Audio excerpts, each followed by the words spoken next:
Hello and welcome to the Speaking Frankly Football Show. I'm Frank Hughes, the chairman of Skelmersdale United Football Club, and alongside me is my co-host and passionate press officer AJ Vergette. Not that being involved with the football club is a prerequisite for hosting a football podcast, but it certainly helps. We are ready to dive headfirst into the vibrant world of non-league football in the Northwest, and we might even take a moment to discuss some of the bigger headlines in the sport. We'll explore life in the Northwest counties, bring you interviews with well-known faces in the league, and analyse how local teams are performing while making bold predictions for their upcoming matches. Nothing is off the limits here. We'll be diving into all kinds of topics, including complicated refereeing decisions and regulations that often leave fans perplexed. We want to hear from you too. This is your show, so don't hesitate to reach out with topics you want us to tackle. Let's get this conversation started and enjoy every single moment. We are speaking frankly.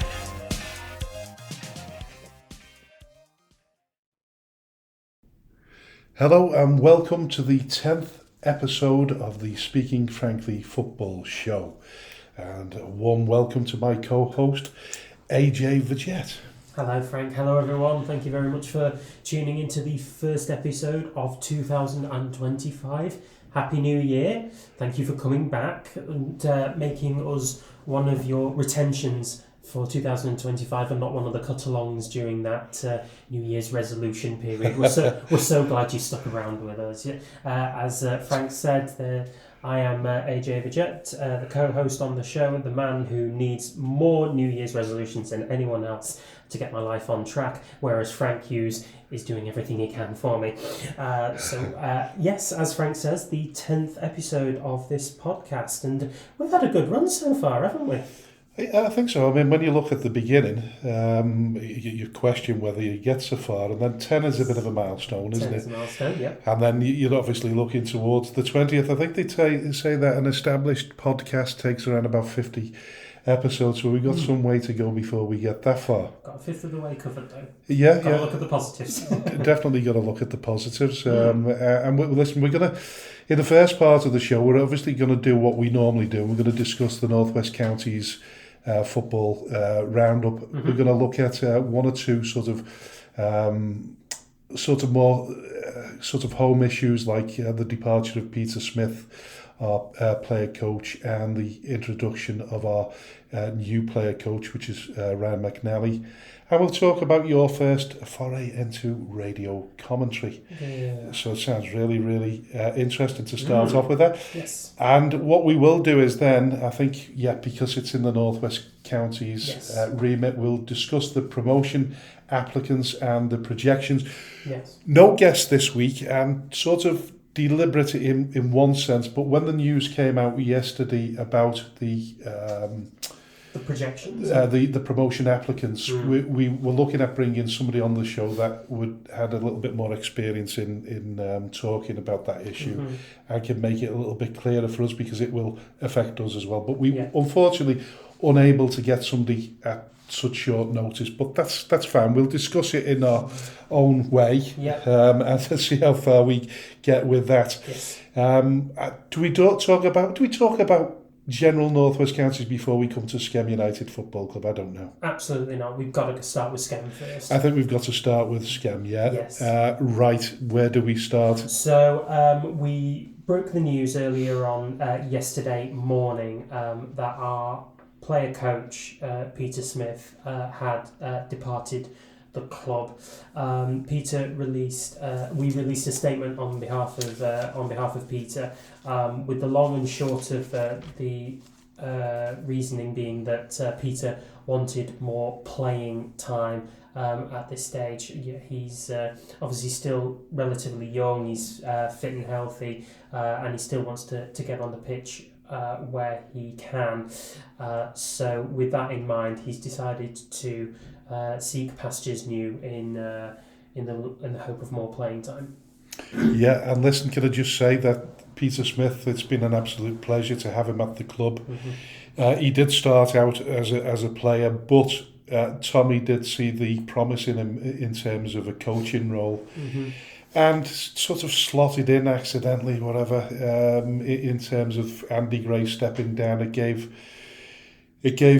Peter the opportunity to sort of take the place of Andy Barlow, and Andy Barlow moving up, and it worked very well. Peter had a small injury. It wasn't a long-term injury, which prevented him from playing initially. And then, of course, listen, every manager has their own reasons for why they don't play a particular player, and we do know Peter's got an abundance of experience, particularly at this level, and he's 29 years of age, he's mature, and certainly an asset on the field as well as off it. We have sort of really overgrown now with midfield players. And you'd have to ask Tommy why the reasoning why Peter wasn't getting a regular spot. But listen, he goes with our blessing. He was a great coach. I think the players cottons onto that pretty quickly and appreciated his input as well. So listen, all the best to Peter. And listen, the worst thing about, I keep saying it, but the worst thing about running a football club or being involved in a football club are the inevitable departures. Yes. When when people and characters leave the club, and none less than including Peter's dad, Brian. I've had a fabulous relationship with him, and he sent me a lovely message today, wishing us all the best. And I know Peter's gutted, and he would have liked to have continued at Skem. And listen, he said himself, maybe if it was 4 or 5 years down the line, he said I'd probably have I'd have just been satisfied with having a role as a coach. But he's too young to give up his football, and I can understand that. But listen, we're going to miss all these characters, and Brian's a big character. Brian being an enormous character on the sidelines, near enough since Peter started out with the club at the start of the season.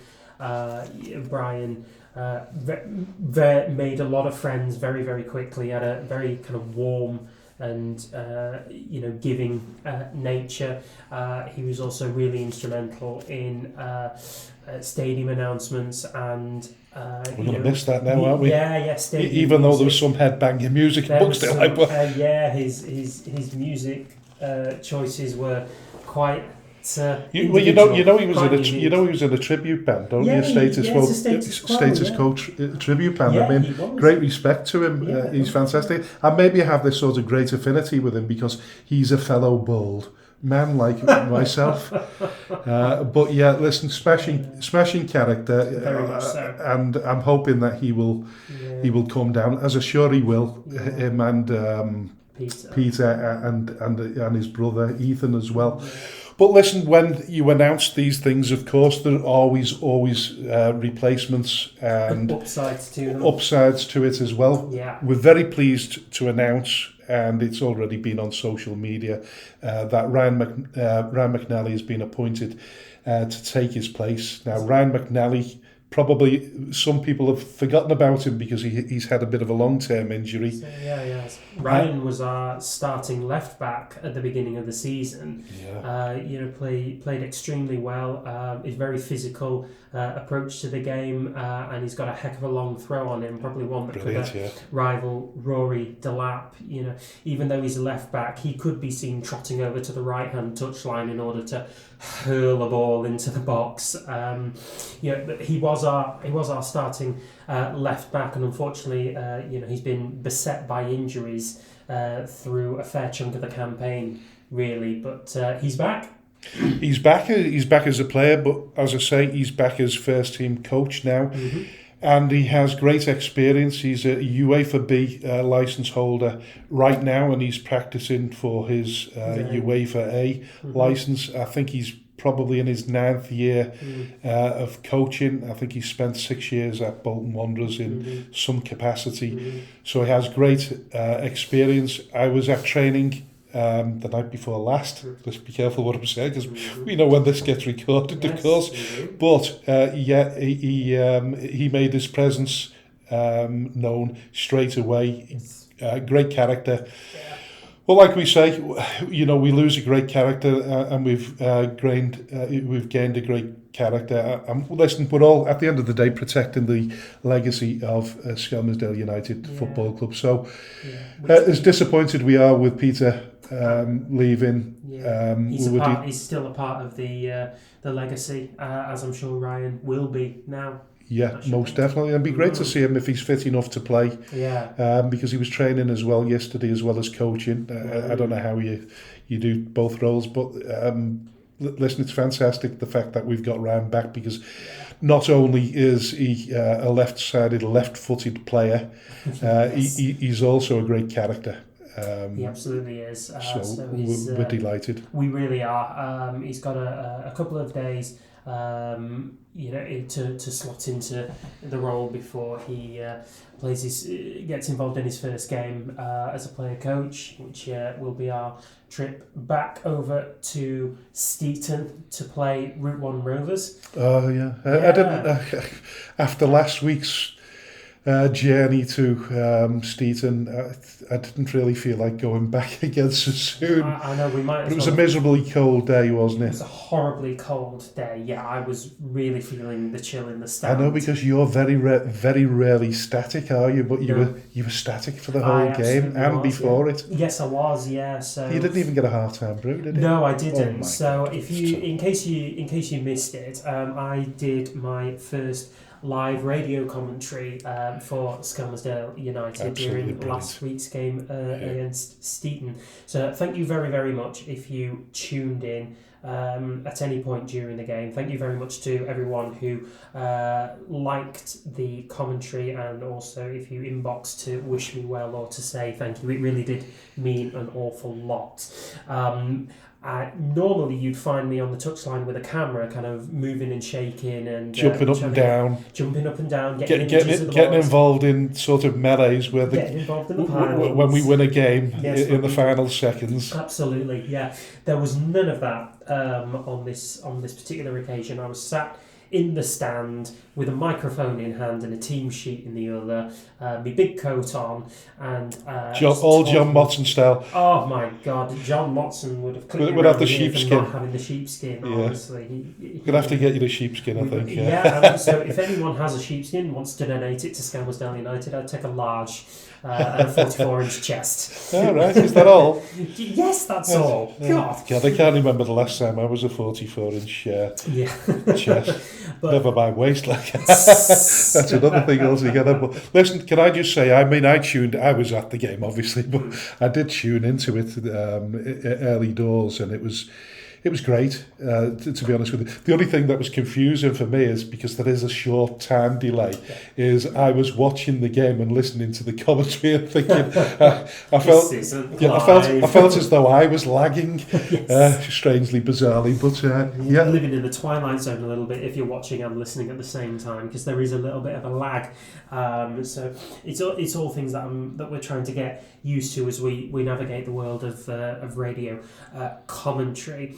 But it was a bitterly cold day, so I was sat in the stand, absolutely static. And I think the other thing as well is that when you're watching or listening to commentators like your Peter Drury's, your Clive Tillsleys, your Motsons, they know the players already.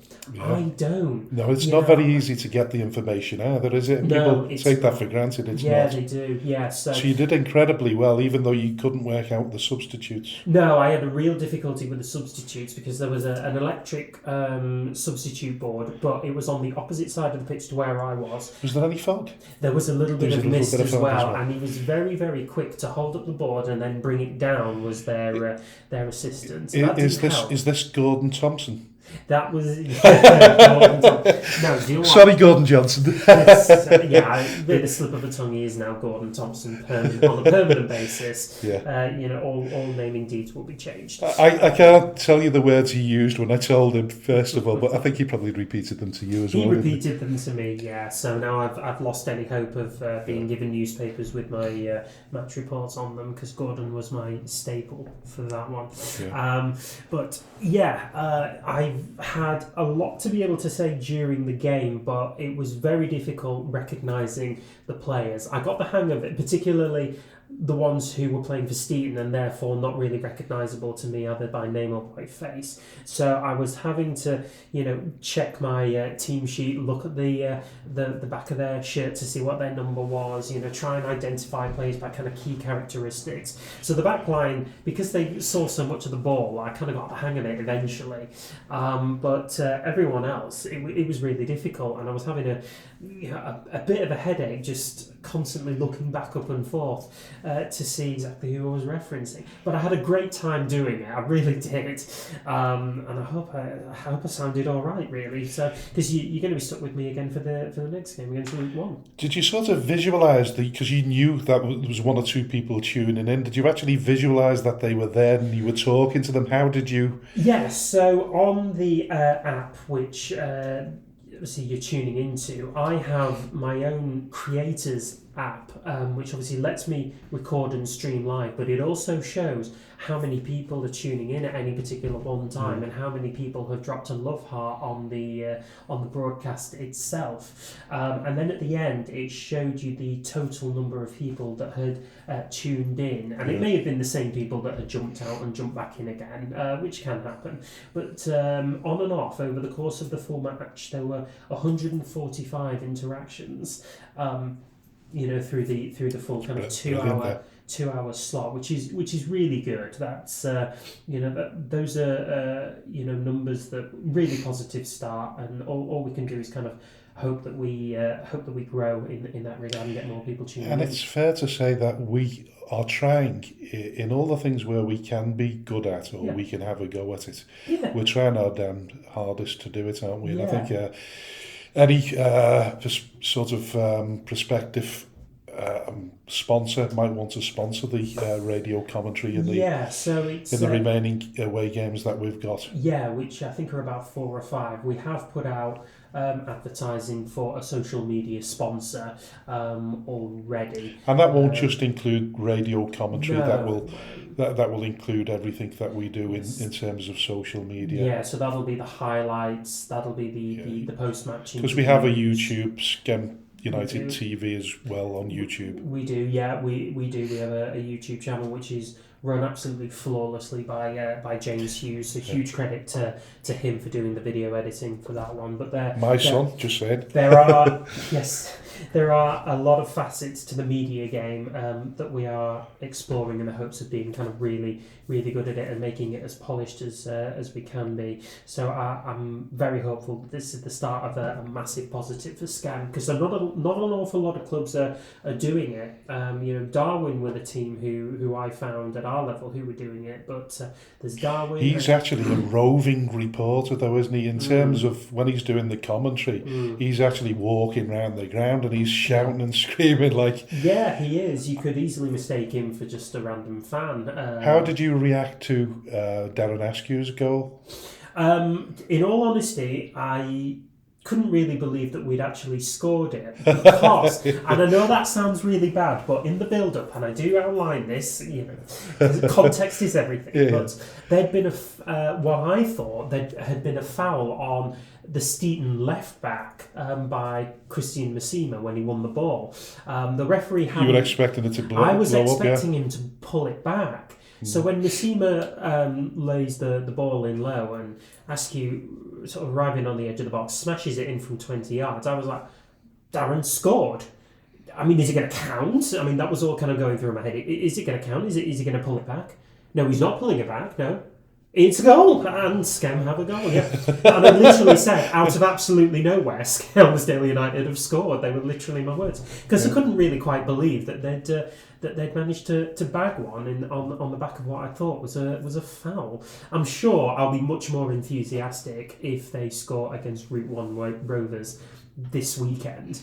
Yeah, you prepare yourself for that one. Yeah, listen, there's a few things I want to mention still about the commentary. One is that when you're looking through the club pages and you look at the players that are registered with all the various clubs, have you had a look to see if there's any Greek names involved in that? Because that'd be a bit of a challenge, wouldn't it, for you? Well, you're not going to believe this, but one of the linesmen at the Steeton game was Greek. Yeah, that's what I was going to say. He did have a Greek name, absolutely. You mentioned it to me. I'm very fortunate in that he was on the far side of the pitch the entire time, and he didn't. So you didn't have to refer to him. I didn't have to refer to him in any kind of nature at all, controversial or otherwise. It was you did try having a go, didn't you, before the game? So what did you come up with? Do you remember his name now? Oh no, I can't remember his name. I'd need the team sheet back if I was going to remember it. But it was quite. I thought you had a really good go at that. I don't know whether it was right or not. Yeah, whatever you say, you've got to say it at speed in the commentary game. That's what I'm knowing.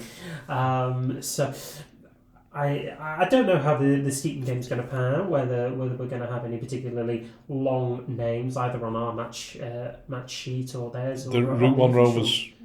Possibly, yeah. Yeah, Route 1 Rovers, I think there might be a few difficult names amongst that. Maybe, but yeah. I'm not entirely sure. You never know. So, but a bit of homework for you there to be done. Yeah, absolutely. So I will be doing my homework on the night before the game, which will be Friday night, which is tonight. Yep. I'll be doing my homework on our team and on theirs for context. Because you want to know how many appearances, how many goals, kind of who's gone to where over the course of the season. And I was able to bring a few for our side. I want to try and bring it across to the opposite side as well. Yeah.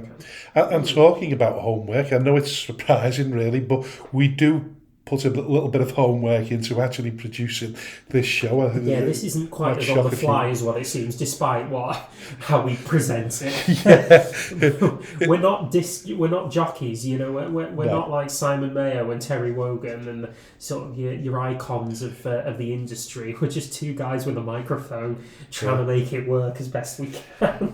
Blagging it or whatever. Winging it. Winging it, yeah. That's probably the best word for it. Winging it frankly football show. There's the new name. Anyway, we're digressing. Yeah, well, listen, we'll sum up the last two games. We'll sum up the last three games. We really want to forget the Mughal game on Boxing Day. Yeah. That wasn't a great result. It was 7-1 in the end. It was a poor performance in all areas. Yeah. There's absolutely no doubt about that. And I don't want to dwell on it because I think a lot, has been said about that. Mm-hmm. We were probably down to the sort of bare bones in terms of personnel. We make four changes on 4 or 5 changes on the day. Yeah. The festive period is difficult for non-league football in general, so that applies to Mughal as much as it does to Skem or any other team. Mm-hmm. We're not like the Premier League or the Football League. We're not. We haven't got contractual obligations to keep them here. We don't. So the less said about the Mughal game probably for the best really. But then we sort of bring the game back to the last game of the year at the community stadium against Ashton Town, and it was a far better performance. For the most, I think we could, 3 silly mistakes. It was 3 silly mistakes, really. It was, the first goal and the third goal were almost sort of carbon copies, really. They were direct from corners, bit of pressure inside the 6-yard box, and they were kind of bundled in. And that kind of put us on the back foot, and I think the defence will look at that second goal, which was a really poor pass, misplaced. It was snatched on immediately by Ashton, and they've kind of rounded Joe and just popped it into the far corner. Very, very easy play, and I think if we'd kind of cut out those little mistakes there, we could have easily had a draw against them. But again, it was a game that was, we made them look an awful lot better than what they were, and that's no disrespect to Ashton at all. No, because listen, we love Kevin. We do. We were very fond of Kevin Towie. He was a guest on our show. He wasn't there on that game, otherwise I'd have done a shout out over the stadium announcements. But I think if he looks back on that in the same way that Tommy does, he'll probably agree that should have been a bit of a closer game. Yeah, and in terms of probably we felt as though it was a draw. If you take out the mistakes, it's easy to say that. I know it feels as though we're making excuses for performances. I know quite often, but it is what it is. It really is. Yeah, I mean, unfortunately, the average age of our squad is drastically lower than near enough any other in the division because of our circumstances. I think the average age of our squad, it must be about 21, 22, something like that one. Really, really full of young lads who are still learning the game, and it is, they're learning mistakes quite harshly, if you like. It's where we're missing the experience of key players in key positions and key voices, which I think probably makes it all the more grateful to have somebody like Ryan McNally come in with a big voice on him. And of course the introduction of Darren Askew as well, who's come back to the club. We're delighted with that, and of course we just mentioned him before, he scored the goal. He did indeed. He was. But I have to say, I was just going to say to you though, the first time we sort of went more direct, through the middle, and we scored as a result from that. We tried everything from the wings, it didn't work. Yeah, but we sort of. We managed sort of a decent play down the right hand side, and obviously Christian had come on as a sub. He's full of running, is that lad? So he was easily kind of able to get onto it. And then Darren, sort of blasts it in from 20 yards. But then about 2 or 3 minutes later, the same style of attack happens again. Christian's again away down the right hand side. It's a low ball, but this time Darren hits it over the bar. Unfortunately, had he scored that, it may very well have. But there was still enough time at that stage. There was a couple of minutes left. It could have been all to play for. And pressure then. Yeah, it would have absolutely been pressure. But Darren, for those of you who were unaware, Darren was our captain at the beginning of the season, and was an ever present up until the game against Droylsden. I mean, that was his last game for us. He then went out to Camel Lairds, and then had a short stint at Ashton, and then he was introduced to off the bench against us the last 2 minutes, wasn't it? For the last 2 minutes of the game, and I think that sort of really made his mind up that he wanted to put kind of game time over. Well, pretty similar to Peter, really. They want more game time, and if, with that logic, you can understand the reason why they have to move on. Yeah, really, really did. So Ashton's. Ashton lost our game, really. Most definitely. He was straight into the starting lineup against Steeton, which were, and played the full 90 from left midfield, which isn't his natural position. He's much more central based, but he made a heck of a good go of it. Had a really good tussle with their right back, and got a goal for his trouble. So congratulations to Darren, and hope to see him and his family back Skem side very soon. Yeah, so in total, your assessment of the last 3 games, I know the second game over the festive period was the game against Ashton, and I had one of the supporters, Les Gallup, come up to me and he said, you take out the mistakes out of this game and there's an improvement there, you can see it. Then I spoke to somebody after the game against Steeton, and they said, you take this team as it is now, and so go back to August last year, and this isn't a team that gets relegated. No, that's easy to say.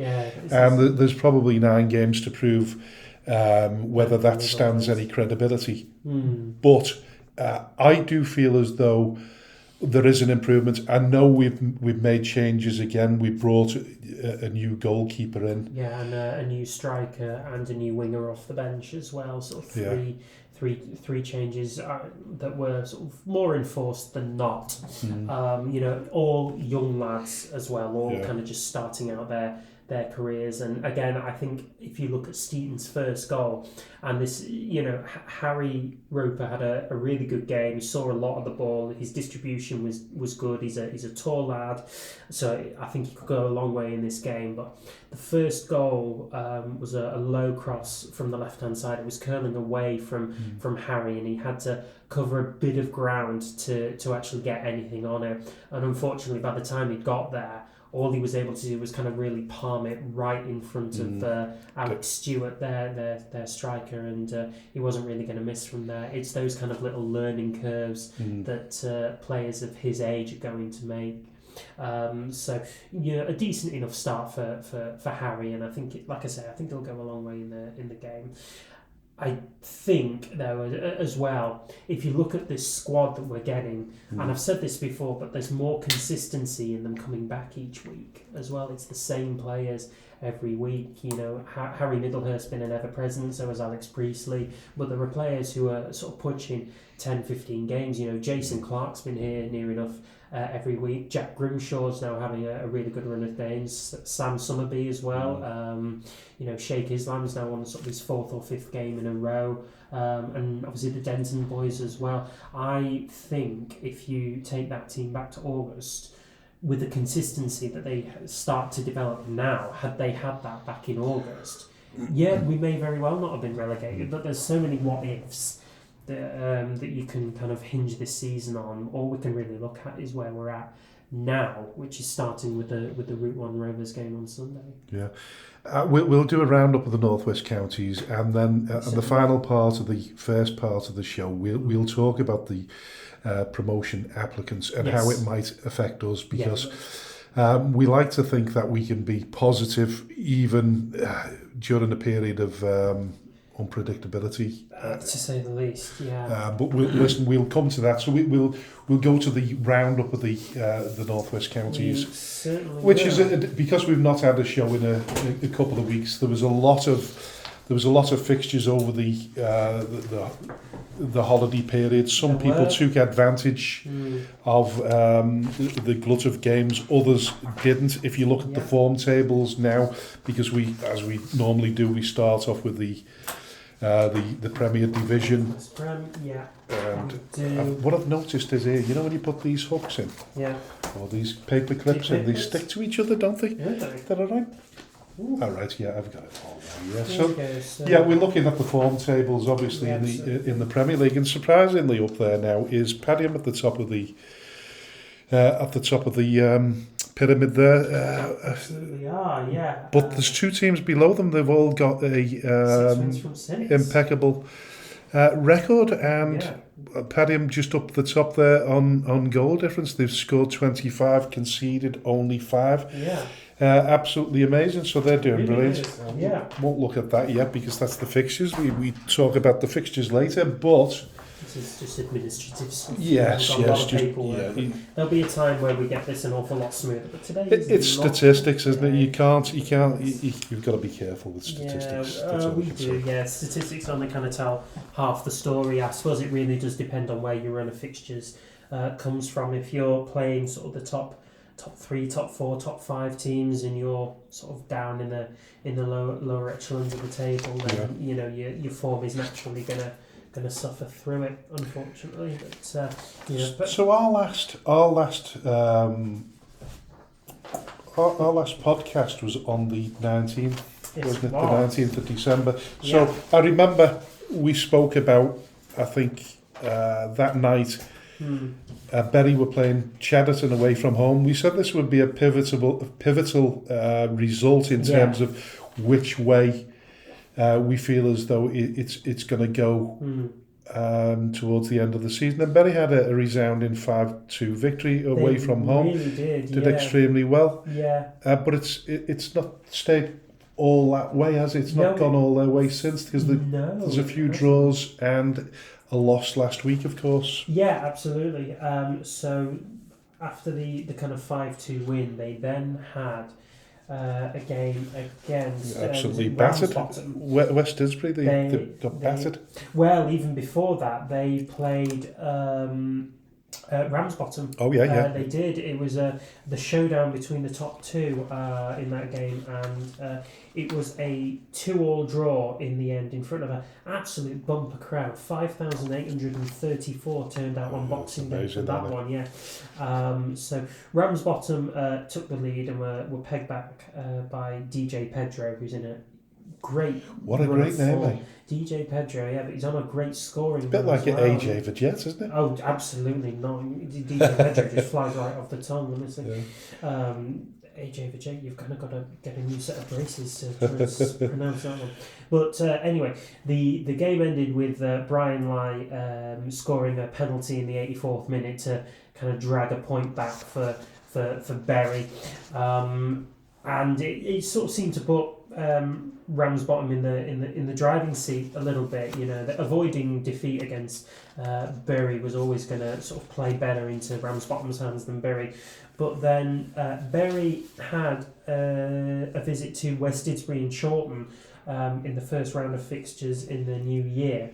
And they were beaten 4-0. Didn't see that one coming at all, did we? I really didn't either. I called a Bury win purely because of West Didsbury and Chorlton's inconsistency when it comes to form. The results. But you look at it now, West Didsbury, it was before the previous 6 games. I think it was up and down, but they've had one defeat in 6. Yeah, which was, so they've the 4th in the form table. So there was a period of time when they were out of form, but they seem to have picked it up at the right time. Listen, they're not going to. Based on their position now and the points, they're not gonna win the league as far as I'm concerned. No, but there's always hope for a playoff position, and they did it absolutely no harm by taking Chadderton to a draw as well. That's in the Premier Cup, so never mind. They're doing their chances absolutely no harm at all with that result against Bury. But it's fair to say it's tight at the top. It's Ramsbottom's to lose now. I mean, it's early days to say that. Yeah, it is. There's another 16 games, 16 games to go. But they've got a game in hand. They're a point ahead. Yeah, over Bury, absolutely. There's got to be loads of twists and turns there. Really I think Lower Breck still in contention there. They've got 2 games in hand on the leaders, which could bring them up to 3 points within them. Something like that, yeah. But I mean, what I think is standing in Ramsbottom in good stead, as well as kind of their player retention, is that they have the best defensive record in the division by some distance as well. Sure, they do, 30 games, they've conceded 23 goals, which is less than a goal a game. But it's clear of Bury by nearly 20 goals. Bury have conceded 42 despite having sort of scored 89. Is the old adage is that goal scorers win you games, but defences win you trophies. And I think that could very well play into Ramsbottom's hands as the season starts to, stretch out. But equally, you could mention the 89 goals that Bury have scored as well. That with 31 games gone, 16 to go, they're going to absolutely blast through the 100 mark, aren't they? Without a shadow of a doubt. Yeah, that's an average of 3 a game. So if you can outscore your opposition. But they're a point behind. Yeah. Which is, again, so it's really bizarre. In that respect, but I mean Chadderton is sort of starting to fall off the pace, but they've scored 79, but they've conceded 59, and have got 59 points, so they're sort of 5 or 6 points away from first and second now. So is it starting to become that kind of 2-horse race? And you can't really count out Lower Breck because they've got 3 games in hand on both of them.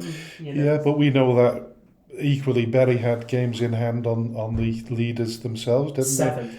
And that quickly sort of faded, didn't it? It really did, it did. So it's interesting that the top is equally interested in the bottom, but we can just mention the fact that Glossop had, my friend Richard Brodie had a great win at the weekend certainly did. In the Isle of Man, but the Isle of Man seem to have, the wheels seem to have come off a little bit at the moment. They're starting to wobble, aren't they? So they were sort of...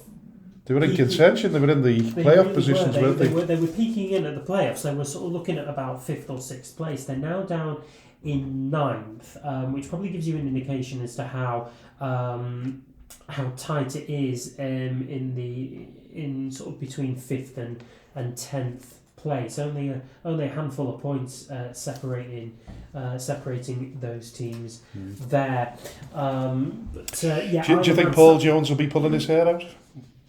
I don't think he'll be pulling his hair out, no, because there's still quite a fair few games to go, but it's now 1 win in 6 for the team there, and sort of conceding 14 goals. That's sort of 2 a game and a bit more as well. He's got to do a lot of thinking to arrest that slide if he wants to get back in promotion contention, or at the very least. They're the bottom 3 in the form table, aren't they? They really are. Yeah, it's not looking good for them right now. So they've kind of got to ride out this storm before they can think about going anywhere. But yeah, as you say, it was a really good win for Glossop. Lewis Riley grabbing himself 2 goals in front of over 700 attendees. Did you see the celebrations in the changing room? I did not. It was fantastic. It included Richard Brodie there, and he was very red-faced. I was going to say to him, listen, you need to go and get your blood pressure checked. But what he said to me was, he said that, listen, they've had 2 defeats in the last 6 games. They had back-to-back defeats over the Christmas period. Yeah. And what he said was, on the day we can beat anyone. He said, the only thing that we lack now is consistency. Yes. He said, and if we can get that, he said, we'll keep climbing up the table. I think he's probably right. Yes, so they're 7th on the form table. 4 wins from 6, and they're starting to stabilise themselves within the actual table itself. They were kind of hanging around the 18th, 19th. Well, you're worried about relegation for a period of time. Raising a bit of an eyebrow at it. Obviously, Brodie will have been looking over his shoulder. They're now in 15th. Barnoldswick have a couple of games in hand on them, but as I say, it's tight in that middle pack. So there's nothing to say that he couldn't achieve a top 10 finish with this side, or at the very least, a top half, which would be 12th. If he can get that, I think he'll see this as a really successful season, particularly when you consider they had that really awful injury crisis in the autumn period. So I think Brodie will be really pleased with what he's seeing now. I think that's kind of starting to ride that form wave. A shout out as well to our boys over at FC St Helens. Obviously they endured a bit of a difficult game on the 4th when they played Litherland Remica and lost 4-1. But prior to that, we're going to give a shout out to Tom Smith, who scored the winning goal in the Boxing Day clash against Pilks. Yeah, well done, Tom.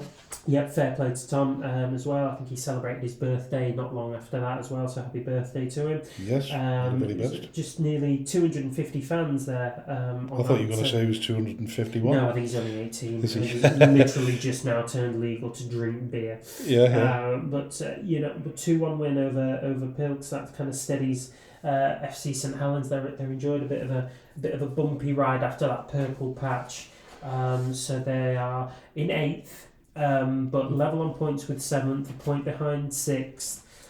So they're not out of playoff contentions just yet either. Yeah, and he popped up with a goal, albeit they lost against FC Isle of Man. Tom Smith popped up with a goal there, and they were pipped at the very end of the game, second minute of injury time. So yeah, it really was. It was unfortunate for them. He probably thought he actually celebrated his birthday, didn't he, in the Isle of Man? That's right. Yeah. I don't know whether it was the day after the game or the same day, but it could have been a good birthday present for him. It really could have been, yeah. But I think he'll be fine to just he scored again, so I think he'll be really pleased with how it's going for him there. Yeah. So looking at the bottom of the table. Yeah, absolutely. So I want to go to Colne first of all. Oh, do you want to go to Colne in this cold? Not now. Oh, right. No, Sorry, I thought you meant now. So, I'm not driving all the way there in that fog. I'll forget that now. Not when we've got to go to Keighley. Oh, crikey. But Colne's game against Charnock Richard on the 7th of January was postponed due to a waterlogged pitch. But before that, they also played in the Boxing Day Bash and won 3-2 at Barnoldswick. So Barnoldswick were 2-1 ahead at half time with William Proctor, grabbing 2. Colne equalised 2 minutes into the second half, but then had to wait till the 86th minute, and Jude Entwistle, their signing from Nelson, popping up with the winning goal there. Colne, as we said a couple of months ago that they were almost kind of down and out. They're absolutely not. Now they are 23rd, but there are only two teams going down, isn't there? There are 2 teams going down, but they are breathing down the necks of Squiersgate, who have with 2 games in hand on the next 3 teams above them. So it looks good for them if they can maintain that level of form. Yeah, absolutely, which is probably not the news that Squiersgate are wanting to hear. So no wins in 6 games. For them, and they were, unfortunately, the recipients of a really devastating 94th minute winner from Pilks, and they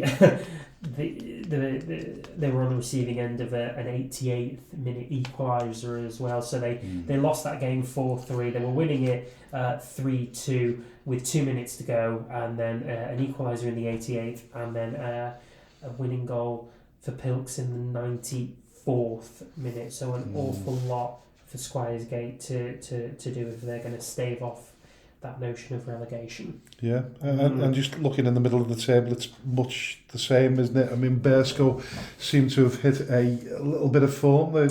They've had a win and 2 draws in the last 3 games, so I'm pretty sure they'll be pleased with that. Dempsey seems to be doing a reasonably good job there. 3 wins, 2 draws and 1 defeat. The problem appears to be there is the goals scored and relatively well, not conceding many, which is good, but they're not scoring much either. So no, they're not. So they need a bit sort of firepower, don't they, I would imagine. Something for Dempsey to look at. Yeah, I mean, they were kind of in much the same field as Glossop, really. Not overly troubled by relegation, but just looking over their shoulder at kind of the teams behind them. But they seem to have stabilised now. They're sort of pulling away, sort of slowly but surely, gradually getting points on the teams behind them.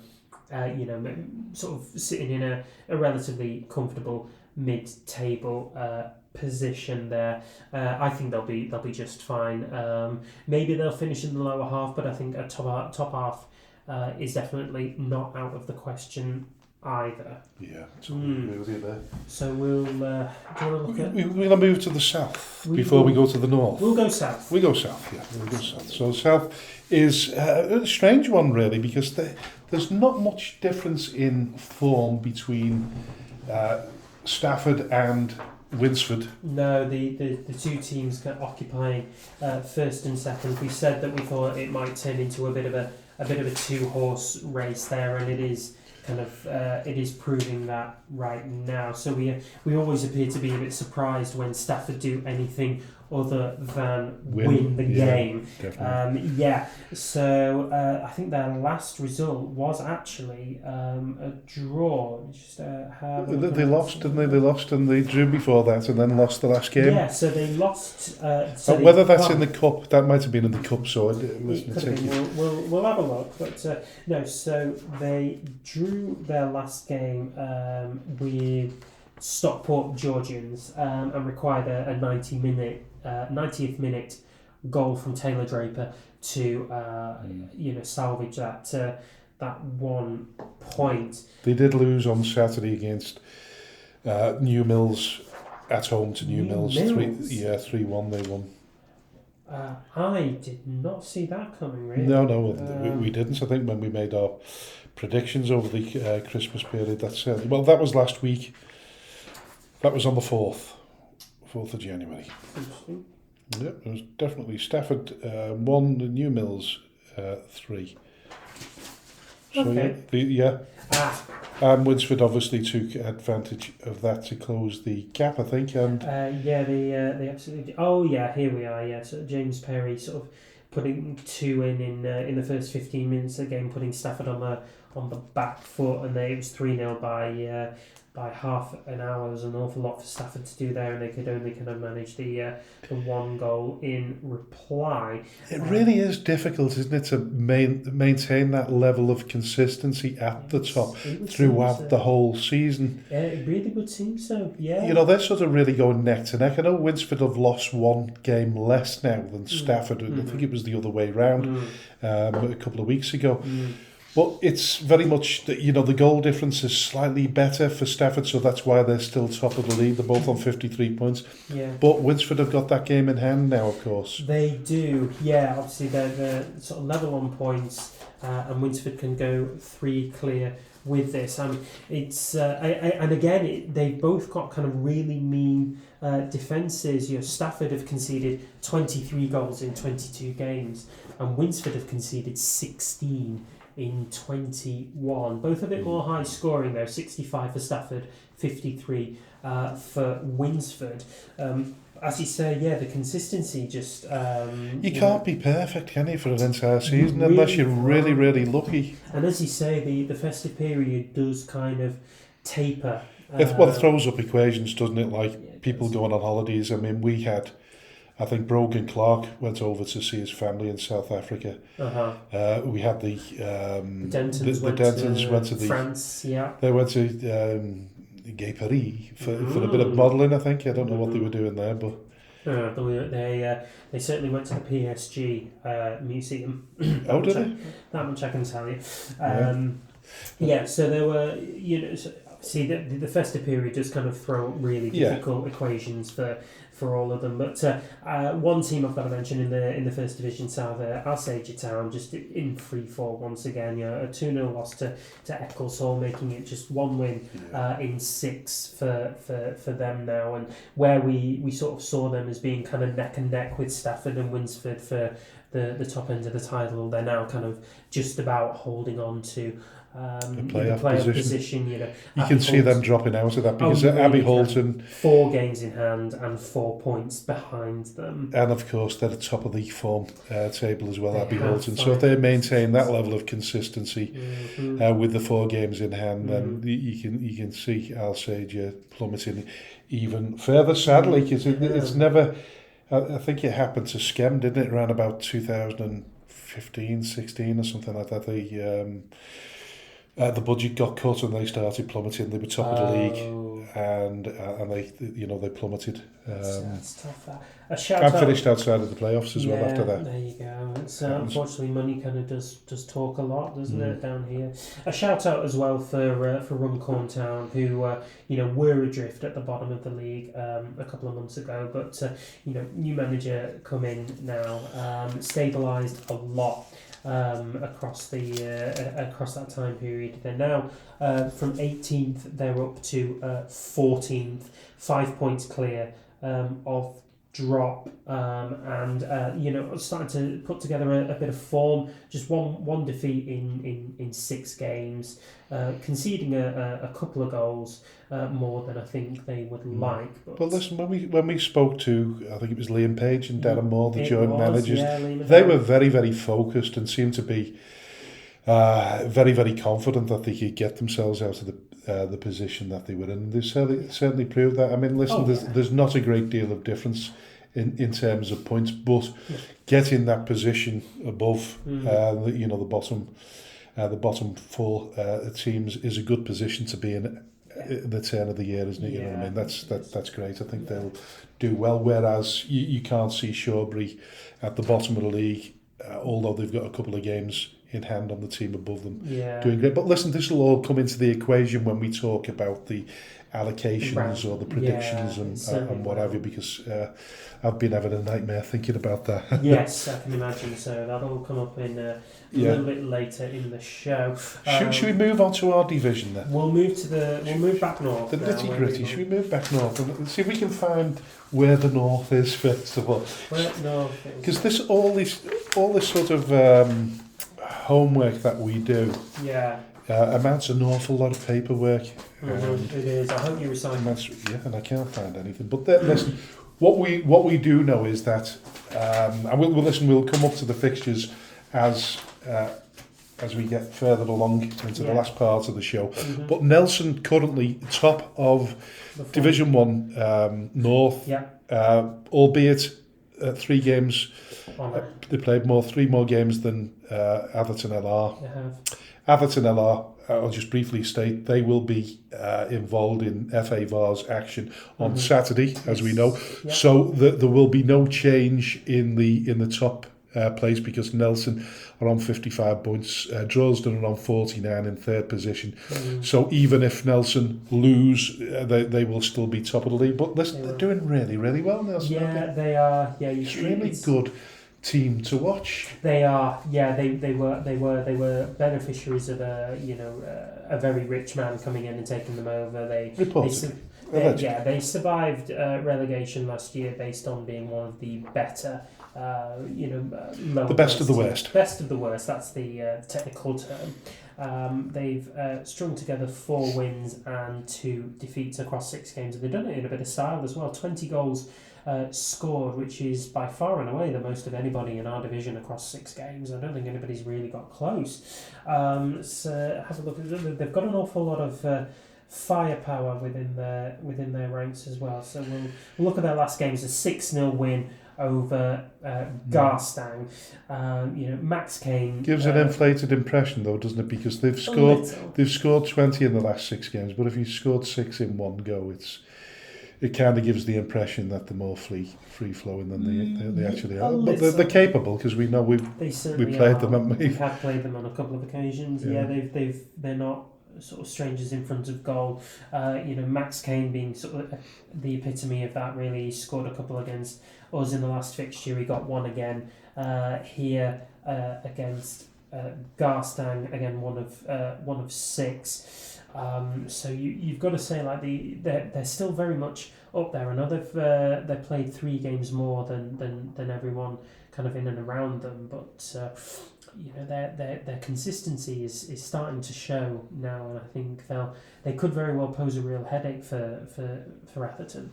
Well, we'll look at that later anyway. We'll look in terms of what Nelson, the opposition Nelson have got on Saturday, and whether they can take the points there, because that'll give a bit of a gap, and we all know that the points in the bag are better than games in hand. We know that, don't we? They certainly are. Yeah. What I did notice, and I don't know whether you spotted it, because I'm just moving slightly to the bottom for a change, because for weeks, albeit months I think, we were actually bottom of the form league, and we are now actually in 17th, but above Garstang. Yes, incredible, and we've done nothing. Yeah.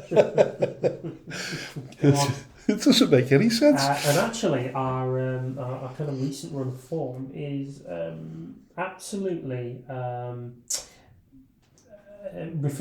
mirror reflective of Thornton Cleveley's as well. 4 straight losses, a win, and then another loss. But only by virtue of them having scored a couple more and conceded a few less. Thornton Cleveley's ahead of us in the form table.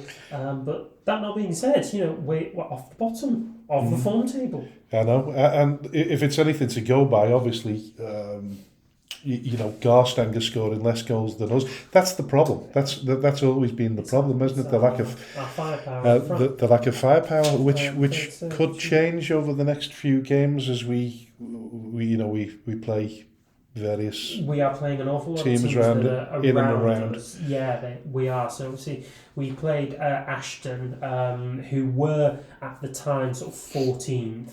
But they've put together a really good run of form. They're now 12th.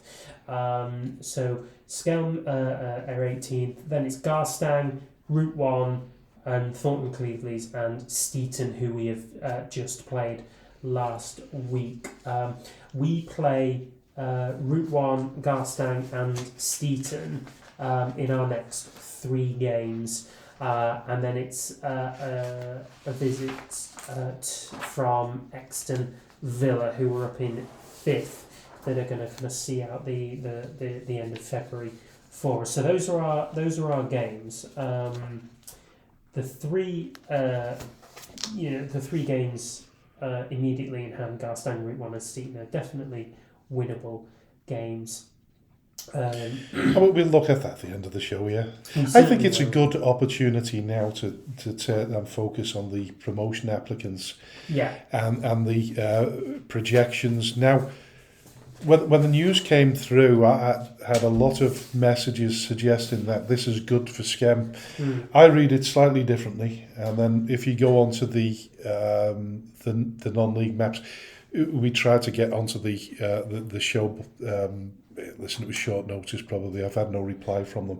This is fair. But So looking at their projections, it's very complicated, isn't it? It is, yeah. So do you want to explain it in the most basic form for all of those who are sort of struggling to get a grip on it? The rules before last season were that every team that finishes bottom of their division, these are the FA rules, they definitely get relegated. But at the end of last season, as was alluded to before, Nelson finished bottom, and they had the best of the worst records. And because there was a lot of lateral movement, they ended up retaining their position in the North West Counties Division 1 North. So they escaped it. I'm led to believe now that there's no such rule as every team has to, because obviously they contradicted that last season. But if you look at the predictions from the non-league maps, it suggests, 1 minute it suggested that there would be a league of 20 teams next season in Division 1 North, and there would be 19 in Division 1 South. Now it's gone sort of the other way around. It's now 20 teams in Division 1 South and 18 teams in Division 1 North, which means that the bottom 2 teams in our division, as it stands now, would get relegated. Which means that, as it currently stands, would be us and Garstang. Yes. We'd be relegated. Now, what we know is, MSB Woolton are top of their league and they're flying, and they're the most likely team to get promoted. But this is all providing that they get the ground grading, which has got to be done. Everything's got to be done in time for the 31st of March. If it's not, then they won't be able to apply.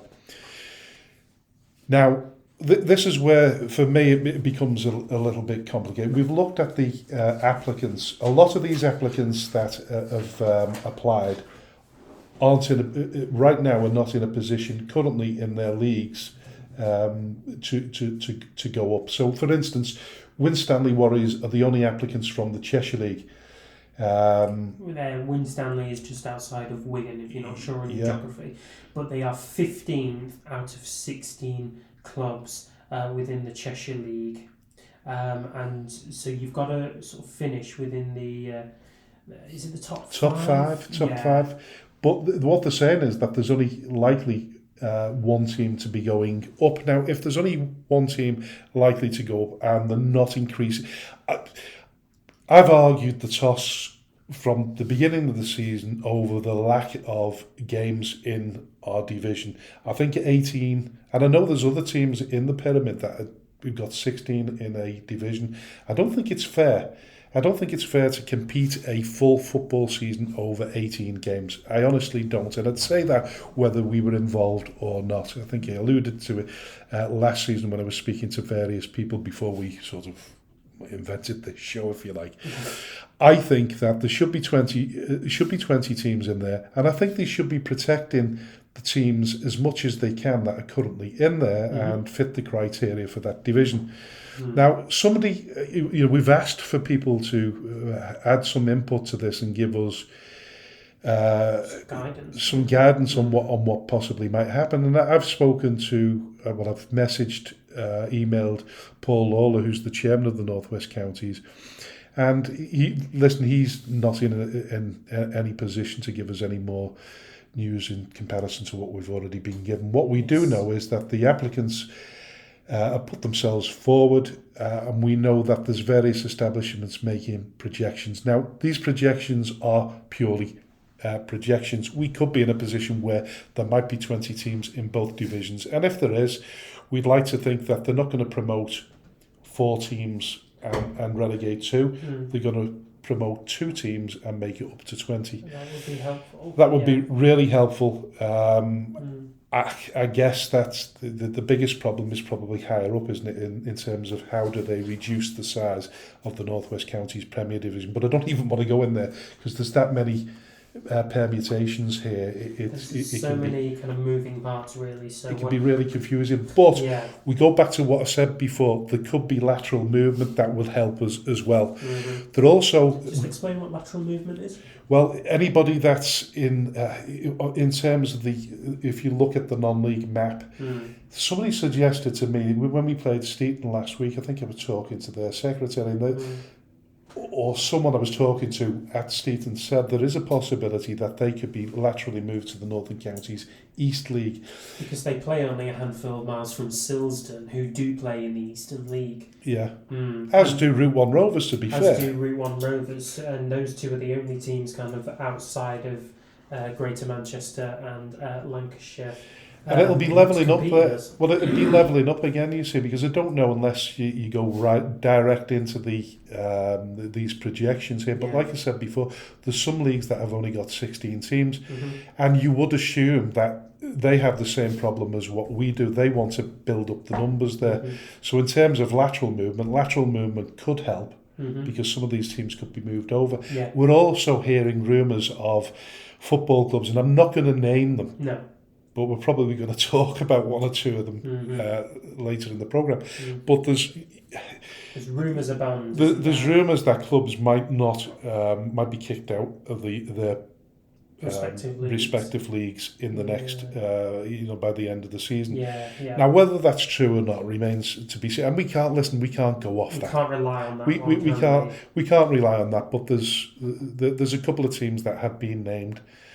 And only they will know whether they're going to escape the FA's decision at the end of the season. But it's happened before, so there's every chance that it's a possibility. But like we say, we can't predict any better than that, and we can't go off that and hope. The question's been asked: what happens? We've already visited this in terms of what happens to Skelmersdale United Football Club if it gets relegated. And I've gone on record as saying that, my first aim when I arrived at the club at the beginning of May in 2023 was to stabilise the club and make sure it stays in existence. And that's what we've done. And that still remains the priority of the football club. I don't want us to get relegated from the North West Counties. Just don't want that to happen. It keeps me awake of a night, and it upsets me thinking about it. And I'm sure it upsets supporters alike as well. And even people that have an affinity with Skelmersdale United Football Club. They mightn't necessarily support them, but I know there's a lot of people that would be very, very upset if Skem were to fall out of the pyramid. Yeah. Right. What we're trying to do ahead of next season is make sure that we've got a ground share agreement in place with Bearscough Football Club, come what may. Okay. I've spoken to Paul. As far as I'm aware, there shouldn't be an issue there. We just need to sign the paperwork and we're there. We have no intentions of moving out of the community ground at the end of the season. So I know that there was a fair bit of talk or discussion as to whether we could go back to the JMO. What's the update there? Well, in terms of that, that's gone pretty quiet. Well, it's gone dead quiet, to be perfectly honest with you. Okay. Now, people were suggesting, could we go back to the JMO if we drop into the Cheshire League? Because as we know, Claybrow play in the Cheshire League. So providing that they've got the FA licence on the pitch, there's every possibility that Skem could play at the JMO if that was the likely scenario at the end of the season. if the JMO were to come to us and say, listen, we're going to put a new carpet in, we're going to replace the current carpet, we're going to upgrade the ground to make sure that it's fit for Northwest Counties, then we'd probably jump at the chance, the opportunity. I don't personally think that's going to happen because I've had no communication from them. I speak to Charlie on a regular basis when we turn up for training, but we don't talk shop.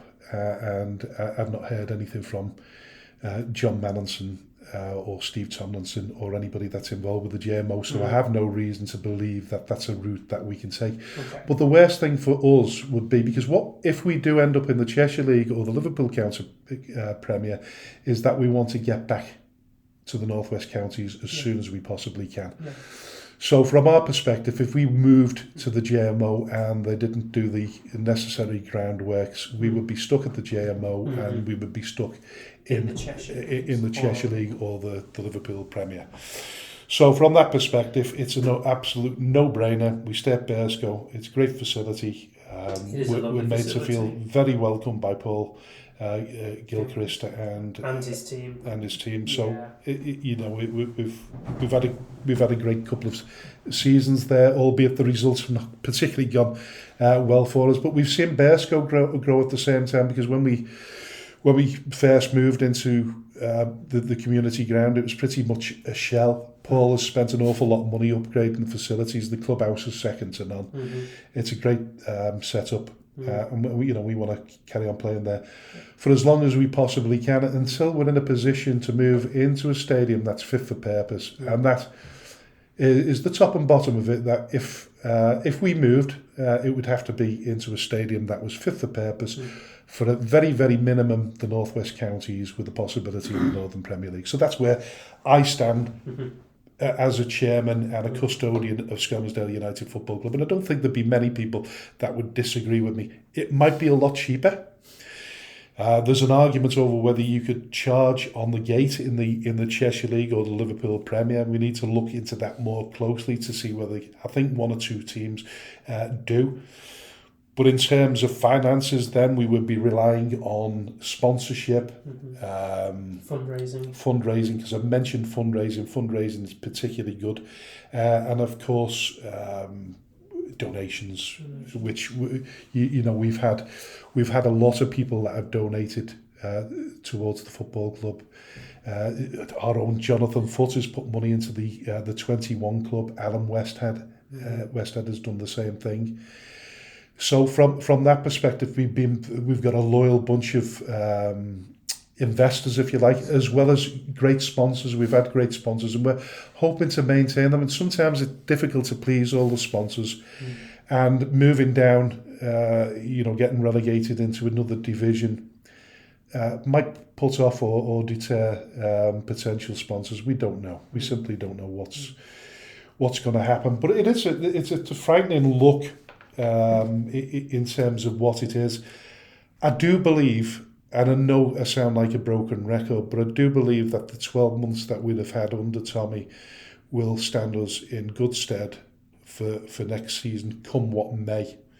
I don't think we'll be fighting off relegation in any division that we end up in, whether we stay in the Northwest Counties Division 1 North or not. I think we will we'll make a good fist of it, because we'll have an established team, which we didn't have, and we haven't had for a long time. No. So, yeah, in terms of these allocations and promotions, let's hope it goes in our favour a little bit. Yeah. When will we know more about that? Well, the difficult thing about it is if you read on the, I think it's on the Northwest Counties website, it says we won't find out until the end of May. I think it's around the end of May before the FA. The allocations will not be released until mid-May. There's no communication from the FA until this point. So really, the season for us finishes in April.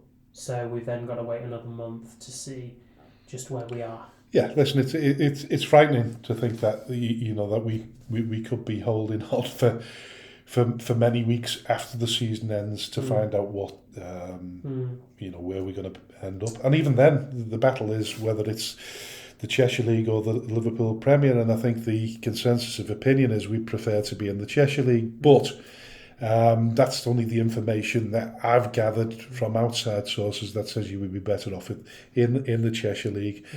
And whether that's purely down to the fact that the Liverpool Premier is a tougher league or the Cheshire League is, I don't really know, and I'm not going to cast aspersions on either league. But what this ultimately means is that right now, finishing bottom doesn't necessarily mean that we're going to be relegated. I think that's a good way to end this part of the first show. There you go. So all we can kind of focus on is just taking it game by game and accruing as many points as what we possibly can, starting with the trip over to Route 1. Yeah, and listen, we're going to go into a slight commercial break now. In part 2, we'll be talking about the 7-day approach, Farsley Celtic with the Northwich fix, anything we can rustle up. Yeah. So we'll see you in the second part of the show. Special shout out to all the businesses that support Skelmersdale United Football Club, Origin Sign Company, T&W Garners, 7PDS, Skem Express Cars 5005, Lease Car UK, RNB Auto Centre, SB Skills Solutions and Hey Presto Web Design. Thank you to everyone who donates to the club, supports our race nights, raffles and the lottery bonus ball scheme, and of course the last man standing. A special thanks to those who organise these fundraising events, especially the incredible Lee Davis and Lucas Bergquist. To all who stand by us both on and off the field, we are truly grateful. If you wish to sponsor the show, please contact me at chairman.skemutdfc@gmail.com or call me on 07766 054 548. All proceeds will go to Skelmersdale United Football Club. Thank you for your unwavering support.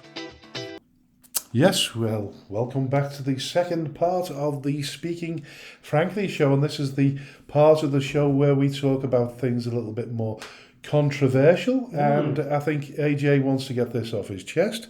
Here's the thing, right? 7-day approach. I'm going to start it like that because I'm feeling really sort of hyped up about this one. Right? I don't like it. Now, this is it.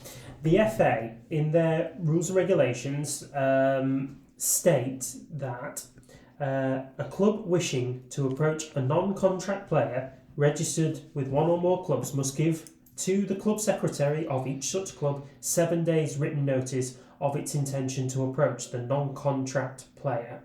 Okay, so this means that across the entirety of the season, any club at our level in the non-league pyramid can approach any player from any club and say, we'd like you to come to us, and then go about negotiating a fee or a better arrangement for the player than the club that they're playing at.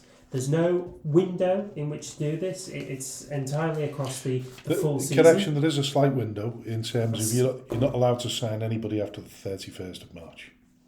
Really? Yeah. Okay, thank you so much. Given that most seasons... I don't think that makes a great deal of difference. Well, no, because I think that the season finishes in sort of mid to late April, doesn't it? Yes, exactly. It's 2 weeks after it. No point in that at all.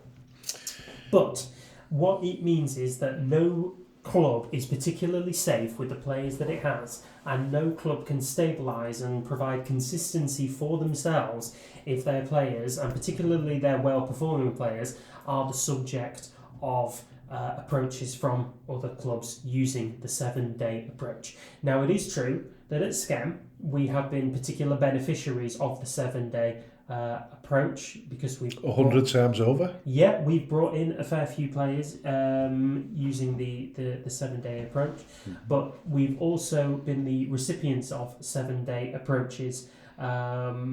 Which scupper your plans a little bit. Scupper your plans, absolutely. So Lewis Ruffley was the latest player to leave Skem under the 7-day rule when McGull made an approach for him 2 weeks ago. Ruben Denton, I think, was also a subject of a 7-day approach. He had an approach from Daisy Hill, was it? Main Road. Main Road? It was Main Road after the win. Peter Moore, one of our standout performers in the earlier part of the season, was subject of a 7-day approach from Burscough. The Daisy Hill one, if memory serves, it was Renato, wasn't it? That was Daisy Hill. Renato, right, yeah. And then Renato Gomez was also the subject of a 7-day approach. And particularly when we are fighting to preserve our, status within this league, and then also trying to get off the bottom of the table, we then find it hampered at any given direction by teams who say, yeah, we want your player, we're just giving you 7 days notice, and then we're going to talk to them and bring them across to us. This is particularly difficult because, as has been sort of well documented across the season, we can't afford to pay our players much, if anything. And so we're relying on, young players. And our budget simply goes on players' expenses. There you know what I mean? So it doesn't even cover their petrol money. No, there you go. So we're relying on these players' sort of goodwill fight for the club to be able to ensure that they stay. And many of them are. United. Many of them have. Yeah. We'll give the players their absolute credit. Particularly the ones who've stayed amid 7-day approaches. We really do appreciate that. But we also completely understand to players who have left as part of the 7-day approach. We do understand why you would want to, and that's absolutely fine. What I do gripe with, though, is the fact that it is all season round. Yeah, basically. Yeah, exactly. So. But you said you hit the nail on the head there, because you've got to look at the flip side of this in terms of us being the beneficiary of the 7-day rule. Yeah. We have, but so is the player, because Darren had become sort of a bench warmer at Ashton Town. He wasn't getting the game time that he wanted. So it'd be somewhat draconian, wouldn't it, if you couldn't take a move, you couldn't make a move to another club where you've got the possibility of playing more football. And that's where the balance is. And unfortunately, I know where you're coming from, because in an ideal world, you'd be able to keep your players for longer. Yeah. And maybe, listen, we know that in terms of, if you're a football club, for argument's sake, Bearscough come in for, come in for Harry Middlehurst. If they came in, put a 7 days notice in, and we wouldn't be able to compete in terms of whether financially we couldn't compete with that, and No. we'd hope that he'd stay. But I can't even remember where I'm going with this one, but it is annoying. Yeah. There's no doubt about it. It is annoying because it's happened to us on many occasions. Yeah, it has. But I think on the flip side of it, you couldn't have a rule that would keep you at a football club as well, because you're not playing football. No, but I think I think there could, and there possibly should be, an exception to players who aren't playing. That's where I was trying to get. Yeah. What I was trying to say is that the likes of Bearscough, if they approach, give a 7 days notice on a player, they can't come back to the club until another month to do a 7-day approach again at the same club. Yeah. So it's a monthly. So there is some protection there. Some, but not an awful lot. And like I say, it does leave us horribly exposed when they're trying to build, the latest part of the Skelmersdale United dynasty, as it were. And I think what's particularly difficult for me as a fan is seeing players play really well and the club starting to get on track, and then they're gone because a better club has come in for them, at any given point and say, we want you. I think there's got to be a bit more ruling on that one to protect every club. And particularly when players aren't playing. I don't know how you can achieve that balance. That's the problem. By looking at the statistics of players who aren't playing and wonder whether or not it's in their best interests. Yeah, that's where I could only see it coming, is that you sort of look at players who are, kind of warming the bench, so to speak, which is why it worked so well for Darren to come back to us, because he wasn't playing. But if you look at, Peter Moore was playing every single game for us, playing full 90, scoring goals. Yeah, we loved him when he was at the club. There's no doubt about it. Having him here. Yeah. He was a bit of a maverick, wasn't he? He could score from distance. He really was. Everything you want in a midfield sort of maestro kind of player. Yeah, exactly. But then he's gone to Bursko, which is entirely understandable. But it's left us with a bit of a hole to fill. We're having to shop around for youngsters in order to do it, and it just doesn't give clubs protection at our particular neck of the woods, but then it also kind of leaves players open to being approached across the entirety of the season. I think there should be windows, and I think there should be whether a player meets a certain kind of criteria in order to be. I think that maybe the way around it. To fix the pyramid, Frank. Yeah, the way around it is you could have windows similar to. There's one at the beginning of the season. There's a January one in the Premier League. Yeah. So you could have something similar, I suppose, but you could also have a caveat in that where if you're not playing. If you're not played for a set of weeks or games, that you could put in a transfer request. This is it, because that might be a way around it. Well, this is it, because I'm going to bring it back to Peter Moore now. He hasn't played a game for Bursko since. Well, that was a long time. For Bursko since early December, very early December. So he hasn't played a game in about 5-6 weeks now. Such a waste. Absolutely cracking player. Could be playing. At Skem, very highly admired by Tommy. Certainly was, yeah. He was loved as well by the fans, not least for those two outstanding goals he scored against Garstang. But that is our thoughts on the 7-day approach. So we're gonna take it to the FA and we're going to fix it. Good luck with that. But listen, we just go back to that because I think we mentioned off Mike was.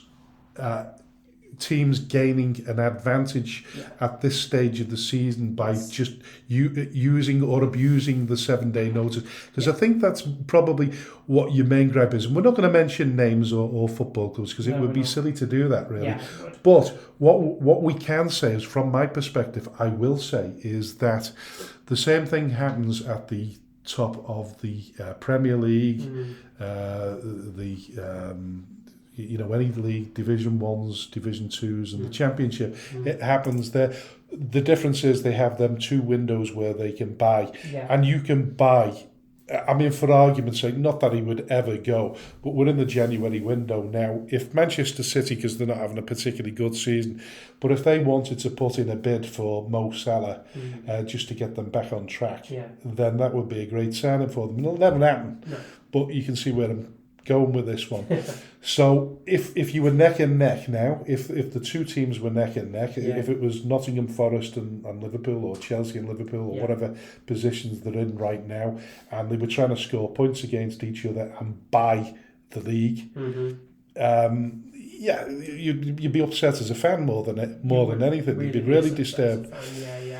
But if the rules give you the option to do it, I think I agree with you. By the way, I think from a non-league perspective, I think the rules could be refined a little bit better. I don't know whether it'd probably be a logistical nightmare for the man in the Northwest Counties that deals with all that. The secretary, it just means registration secretary. It just means they're in for a very busy January and summertime. Quite honestly, but you have to bear in mind that these are blokes that have got jobs as well as. They're not full-time employees of the... Well, what else are they doing with their Saturdays? Really? Whoa. Just a bit of extra admin. I'll be all. Yeah, listen, we're thinking about that, though. That's a shout-out to the Northwest Counties. If anybody from the Northwest Counties would like to come on the show and explain how that could be bettered, then I'd be interested to hear if they've got an opinion and whether that's been expressed at any of their meetings, if it's something that is a national sort of thought process, a little bit like you have the implementation of the sin bins and situations like that. But listen, we've covered the 7-day notice without upsetting anyone. No, I think. yes, we have. Right. We've done well. Now, we've done well there. Now, Farsley Celtic, we brought Farsley Celtic to the fore before because of the situation where they ended up moving 70 miles away from their own ground to go and ground share at Buxton. And as we know, or as we've read, is that come the 1st of January, they were supposed to move back to the Citadel? The Citadel, yes. The Citadel in Farsley. And that's not happened because the pitch allegedly it's stalled, the work has stalled because of... let me see. So I've got it written down as contractors' inability to meet demand in terms of timescale and quality. I'm not entirely sure whether the work has actually been started or not. But can we take this conversation as me, a sort of pro Paul Barthorpe, as an owner of Farsley Celtic, being the chairman of a football club, and you being sort of Farsley Celtic Supporters Association and their thought process, because we've watched the various YouTube videos and we've read the we've read the editorial. Now, what Paul Barthorpe has gone on record as saying, because a lot of people have got the impression that all these works have been stalled because he has a ulterior motive, allegedly to sell the ground for housing development. What Paul Barthorpe has said is that is not happening because the covenant's on the ground and it can't be used for anything other than sporting, for sporting activities. Now, that was pretty much similar to, and this sounds as though I'm not going pro Paul here, but at White Moss Park, there was also a covenant on that, which claimed to be the same thing. But you can buy yourself out of these situations. But I do, from looking at and reading what I've read, there are certain situations that Paul Barthorpe has got himself into that have not been helpful for him. And nobody knows, and people talking about having great sort of, what's the word for it, communication between the two parties, and that's where the Supporters Association and the club are divided. Yes. I think there's a lot that Paul probably can't talk about. I'd love to get Paul on the show to put his point of view forward. I've listened to various other people on the other side of the fence, and they say that none of this can be substantiated. It's all hearsay. So their arguments against him, there's been arguments about whether he could fulfil payments to players. A few of the players left. That's true. Bar staff weren't paid, but he did come up with a reason for that. I don't know whether the bar staff have been paid or not, and we're led to believe that everybody that was owed money or anybody thought that they had a claim to money have been told to come forward. We hope that's happened. So from that perspective, I think as a chairman of a football club who takes an awful lot of criticism, it's not easy running a football club, and the politics surrounding it can get bigger and explode. I think he's tried his best to be as open and as honest as he can. Whether the two parties have met to discuss it, I don't think they have, and I think that's probably where the Supporters Association would like to, the Farsley supporters would like to get together and discuss where they go from it. I think they brought contractors in to break the ground again this week, but I'm not entirely sure. So the plan is still to put a synthetic pitch in there. It absolutely is. So I think your kind of notion about communication there sort of quite hits the nail on the head, because although Paul released that statement and that insight into the finances and the renovations a couple of months ago, he's actually gone quite off grid since then. We haven't really heard anything from him at all in terms of all of this. So whether players are still owed money, whether bar staff have not been paid, I think that still sort of remains a bit up in the air. I don't think there's been any confirmation either for or against. I think it's really unfair to comment on it, really. from a supporter's point of view, unless you factually know that there's individuals that have not been paid, and whether they've been given a suitable explanation as to why they haven't, and whether money is forthcoming. But like I said, this is all subjective, isn't it is all kind of subjective, really. Yeah. I mean, you are right, though, that new contractors have been brought in, as the original firm were quote, they let us down. It's also quite important that the manager, Pav Singh, he's put his support behind the board as well. Ahead of the game against Rochelle Olympic, he said that they're working hard behind the scenes to find the resources necessary to ensure the prosperity of Farsley Celtic Football Club. And Paul has, by the way, paid all the legal fees and the survey fees, which I think is in the regions of 40 plus £1,000. So he's put his hand in his pocket. He goes on record as saying that the club is losing between, I think it was £15,000 and £20,000 a week, was it? Which is a huge amount of money to lose. And if he's footing that bill, then good on him. That shows what his commitment is towards the football club. I think there's been this sort of discontent because there was an embargo. The National League put an embargo on them because of the breach of financial regulations. Apparently that embargo has been lifted now. So everything seems to be moving in the right direction, other than the groundworks that were originally delayed. And I think what people have said is, the supporters has gone on record as saying that, and I think it was David Pearce, he turned around and said that it's, what the worry was is the club didn't make contingency plans, so beyond, they didn't,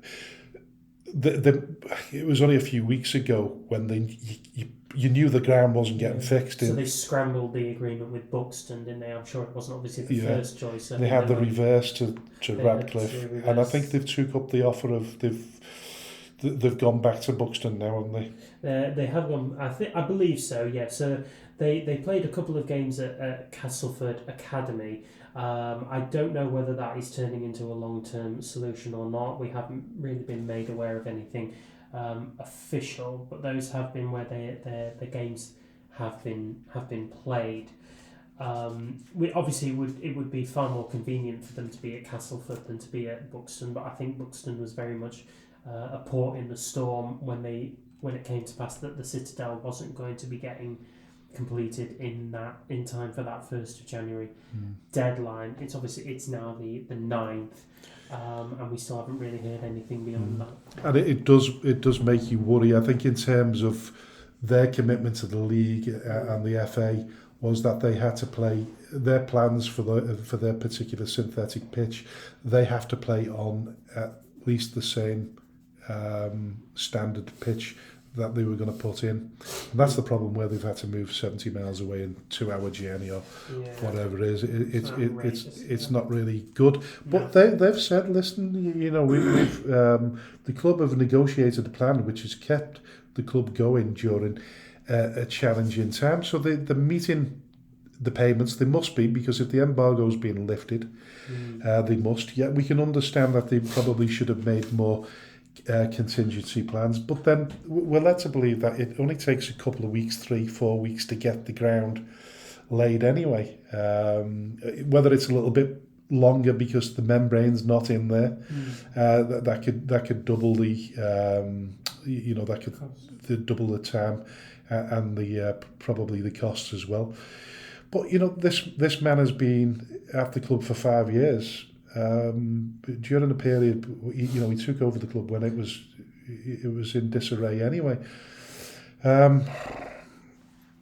Delays, are often expected in terms of contractors. It's not easy to get anybody to do works these days. And let's just go back to what we were saying before. They're losing currently between £10,000 and £15,000 a week, which he's meeting the costs of. But going back to the original problem with the surface and the reason why it was delayed, there was reports of a methane leakage There's contractual issues like we've mentioned, engineering issues, and then obviously the one which was financial issues, because if you're getting rinsed for money, you're not going to you're not going to forge ahead with a company that's going to charge you an arm and a leg just because you're in a position where you need them desperately. So from a chairman's point of view, he's not going to throw money away, is he? No, no. Of course he's not. I think he's sort of being a bit. He's being pragmatic as he can be, really. I just think certainly from a fan's perspective, he could probably do with keeping them updated as best he can. Really, in an ideal world. And I listen. I don't want to suggest that, because we mentioned it before that, this could be one of the clubs that the FA clamp down on, and possibly squeeze out of the league or anything like that. But when you look at when you look at what's going on, and people have said it before, that they need to seriously get the house in order before the season. Well, before the 31st of March, I would imagine, unless they've got a ground share agreement in there. Yeah.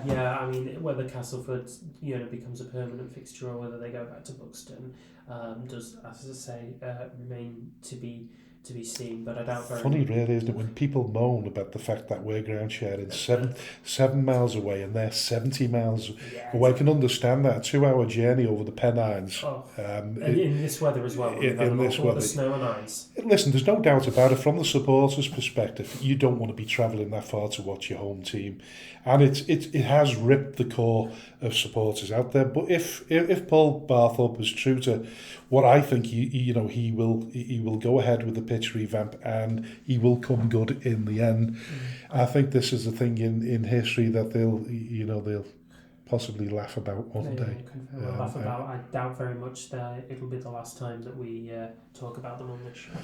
Most definitely. But listen, we've visited that, as we said. We'll always visit the controversial issues. Yeah. And one that made the headlines a couple of days ago. Yeah, it was, and it was concerning Wythenshawe FC.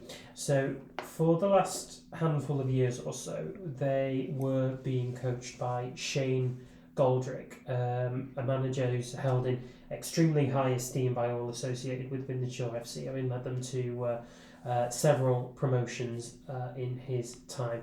Well, last month he handed in his notice, and when he departed, he was replaced by James Kinsey. James Kinsey managed one game. No, he didn't actually manage a game. He did. He didn't even do a training session, according to what I read. He certainly didn't do a training session. I do believe, though, he managed one game. Oh, right, okay. Listen, how's your superior knowledge? Yeah, I checked their Twitter accounts. Oh, right, good. It's always good to do. But he is now left. Yeah. He has handed in his resignation, and it makes for an awful lot of gossip generating. And I'll read you it here. Yeah. And we'll just add to that. We certainly will.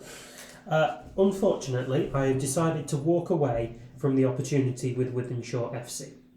When I had interviewed for the position and accepted the position, there were things that I was unaware of that have now come to light. These are things that I feel should absolutely have been made known to us to allow us to make a judgment on whether to accept the role. It's not my position to go into detail on this, and I wish Wythenshawe FC all the best for the future. It's a frustration to be walking away without even taking a training session. I am keen to get back into a role whenever the right opportunity presents itself. Kinsey. What do you make? Well, we've had a lot of controversy, haven't we, over the season? Where I think it happened to Runcorn Town early doors before they took on the current management duo. So it does happen. I think whether false promises are made, budgets that you think are going to be achievable, whether they're good targets or they're not. Who were we talking about the other week? Early doors about he left because he was overspending. Oh goodness me! That takes us back to it was in the Essex League, wasn't it? Because their chairman went on live on radio to talk about. Is it Billericay Town? It was Billericay. Yeah, I'm sure it was Billericay Town. Yeah, their manager was given any control over the budget. He was literally given control over the budget. Was overspending. But then it was decided that he was overspending, and he was given the boot by the chairman, who then went live on BBC to say that he'd overspent and that it was all his fault. It might not be Billericay, but we say that because it might not be. I'm only saying it speculatively, but they were definitely within the Essex League. It's the essence of the story, isn't it? That is communication again. It seems to be pretty poor. But in terms of a chairman actually selling the job to Kinsey in that situation, you'd have thought he'd have done his due diligence. Both of them would have been singing from the same hymn sheet to start off with, because when we brought Tommy back to the football club, I made it absolutely certain that he wasn't getting anything. and since then he's got a little bit. So he's winning. He's winning. But yeah, I think that communication thing, and it like you said, it does leave an awful lot up to speculation. I didn't pick up on this story until you mentioned it, and by the time you did, Withy had stopped the replies and the comments, haven't they? The comments. Yeah, exactly. So it's kind of all over kind of the gossip pages and the fan pages and things like that. All Wythenshawe have said is that they have reluctantly accepted the resignation of James Kinsey, and they wish James well for the future, and that no further comment is going to be made. There's a lot of speculation about what the reasoning is that there's some kind of dodgy dealings going on, or allegedly. Yeah, exactly. All of this is speculation. There's nothing concrete either coming out of the club, coming from Kinsey, coming from anybody with any kind of good standing or decent source. So all we can really do is say, what on earth is going on at Wythenshawe FC? Well, what we do know is the lack of communication, because because nobody's coming out and they're not likely to say anything. Then people are just going to speculate, and that's rather sad, because we were playing with them last season, maybe. Yes, we were. Yeah, I had a good game against them, if I remember correctly. Yeah. Well. Yeah. But I think what will also be interesting to see is just how long it takes them to find a replacement, because if it takes them the longer it takes, the more you start to think, well, maybe Kinsey was correct to walk away. Maybe there's something is sort of going on that he wasn't aware about. I get mixed up between Withy Amateurs and Withy Town. I don't know which one are doing better than the other here. I believe Withy Town are doing better. Yeah. I think so. I think Withy. So they're in the bottom three then, aren't they? Withy Amateurs. Yeah. I think they were promoted last season, and I think they're having a bit of a difficult time. Are they the ones that beat? They're the ones that beat Bury, aren't they, in the playoff? Yeah, actually. Are they the game that we played very, very late on in the season? We played them. You can't remember. I wasn't here at this, but no, weirdly is it not? But you've done a lot of homework, so I just thought you might know that. But listen, whatever it is, two fantastic teams. It's just a pity that there's about a mile and a half between the two of them, I think, or something like that. And the rest, yeah. Very, very competitive area for football, isn't it? And it really it's unfortunate. Maybe listen to. The very thought of saying that you should amalgamate and make the best of two teams. I know somebody will kill me for saying that, because that's a bit naughty. It's like suggesting that Skem United and Clayborough should amalgamate. Dare you say that, Frank? No. I'll shoot you for that. That would just leave an awful lot of ground being shaken. Yeah. So communication's the key point again. We've talked about it. There was another one, Northwich Fix. Yeah, absolutely. So the last one of the major events that we're going to visit today is concerning Northwich Victoria and Dudley Town. Now, the video's garnered a lot of traction since it first happened, and the video is of Dudley Town and Northwich Fix, and Joe Grimshaw, player for Northwich Fix, being the victim of a horror tackle by one of the Dudley Town players. The game is abandoned because of the injury. And what time was that at the game? This was around the 70th minute. 70th minute, so, yes. What then happens everybody's kind of giving the town players stick for the manner in which the tackle was made. Questions then start to arise as to the legality of Joe Grimshaw's appearance on the pitch. When the team news first came out from Northwich Victoria, his name wasn't in the team sheet. Right. And it has now been investigated as to whether or not he was registered at Northwich Vics at all. Last it was heard of, he was registered at Skelmersdale Celtic, who currently managed by John Mackham. And Northwich Vics and Skelmersdale Celtic are both now conducting an investigation to see whether Joe Grimshaw was actually legally able to play in the game in which he has now suffered a very serious injury. Well, I mean, there's huge ramifications for that, because if he is indeed an eligible player, then in terms of insurance, he won't be covered, I would imagine. For his injury, goodness me. And if he's working, which most people have got a day job in non-league, then he's going to be out of work for a considerable time on flat pay. Yeah. Sick pay. No. See, the lesson to be learned there is there's absolutely no need to risk it, really. Interestingly enough, though, Northwich Vics are managed by Lee Duckworth and Luke Goddard, who formerly managed Alsager Town. That's right, yeah, they left to go there, didn't they? And left and now picked up at Northwich Vics and now find themselves in a whole heap of red tape, because if Joe Grimshaw was indeed ineligible to play, they will have known about it, surely. You've got to ask that question. Well, listen, we've been in a similar position ourselves, haven't we, last season, and sometimes mistakes can be made unwittingly. And listen, we're in a similar position ourselves this season. We played a team, I won't name the team, but they fielded an ineligible player as well. We're still waiting to find out from the Northwest Counties whether that game is going to be replayed. I've mentioned this to you before, yes, off mic. I'd like to see that if the same sort of rules are applied as they were to us when we fielded an ineligible player, Kanga, last season against Bearscough, then we were forced into replaying the game. Listen, there are a rich vein of form, AFC Blackpool scoring goals for fun, and I've mentioned them now, haven't I? There you go. That was quick. Listen, I think we can cover that one because it should be in the public domain anyway. I don't know why we've waited so long. The appeal process has gone through.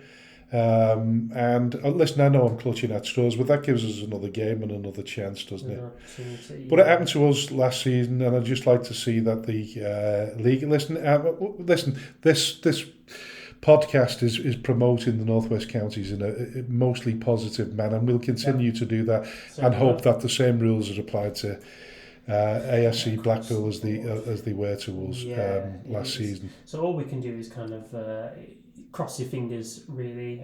Cross your fingers for Joe Grimshaw, and we do wish him a speedy recovery, regardless of paperwork and registration. Definitely, the very thought that he might have children, a wife, a mortgage, and if the injury is as serious as we think it is, or reported to be, then he's going to be out of commission for a while. Several months at least, yeah. So that wraps up part 2. Well, it doesn't actually, no, because part 2 ends with other controversial news, because the news has just come in that Sean Dyche has been sacked at Everton. Yes, he has. Yeah. Now, we don't usually venture into the into the top division of football purely because it's not interesting enough for us. No, but I am a closet Everton. Well, no, I came out of the closet. You did. A long time. I'm an Evertonian. Yes, you were screaming from Goodison Park for as long as you've known it, really. Yeah. But Sean Dyche has been sacked on the eve of Everton's FA Cup game against is it Peterborough? Yeah, it should be on. Yes, on yesterday, today. Yeah, it's on the telly. Yeah. Don't want to complicate things, but God, do they play tonight? Yeah, it's tonight, isn't it? They've staggered all the FA Cup fixtures, haven't they? Okay. So it's a good idea because it gives the opportunity to watch As many games as what is possible. As many games. Yeah, absolutely. So Everton have sacked Sean Dyche, and part of me is very, very on the fence about it. I was listening to TalkSport on the way in to record this, and fans were on the fence as well. Now, there were some who were saying that he understood the very fabric of being an Everton fan over recent years.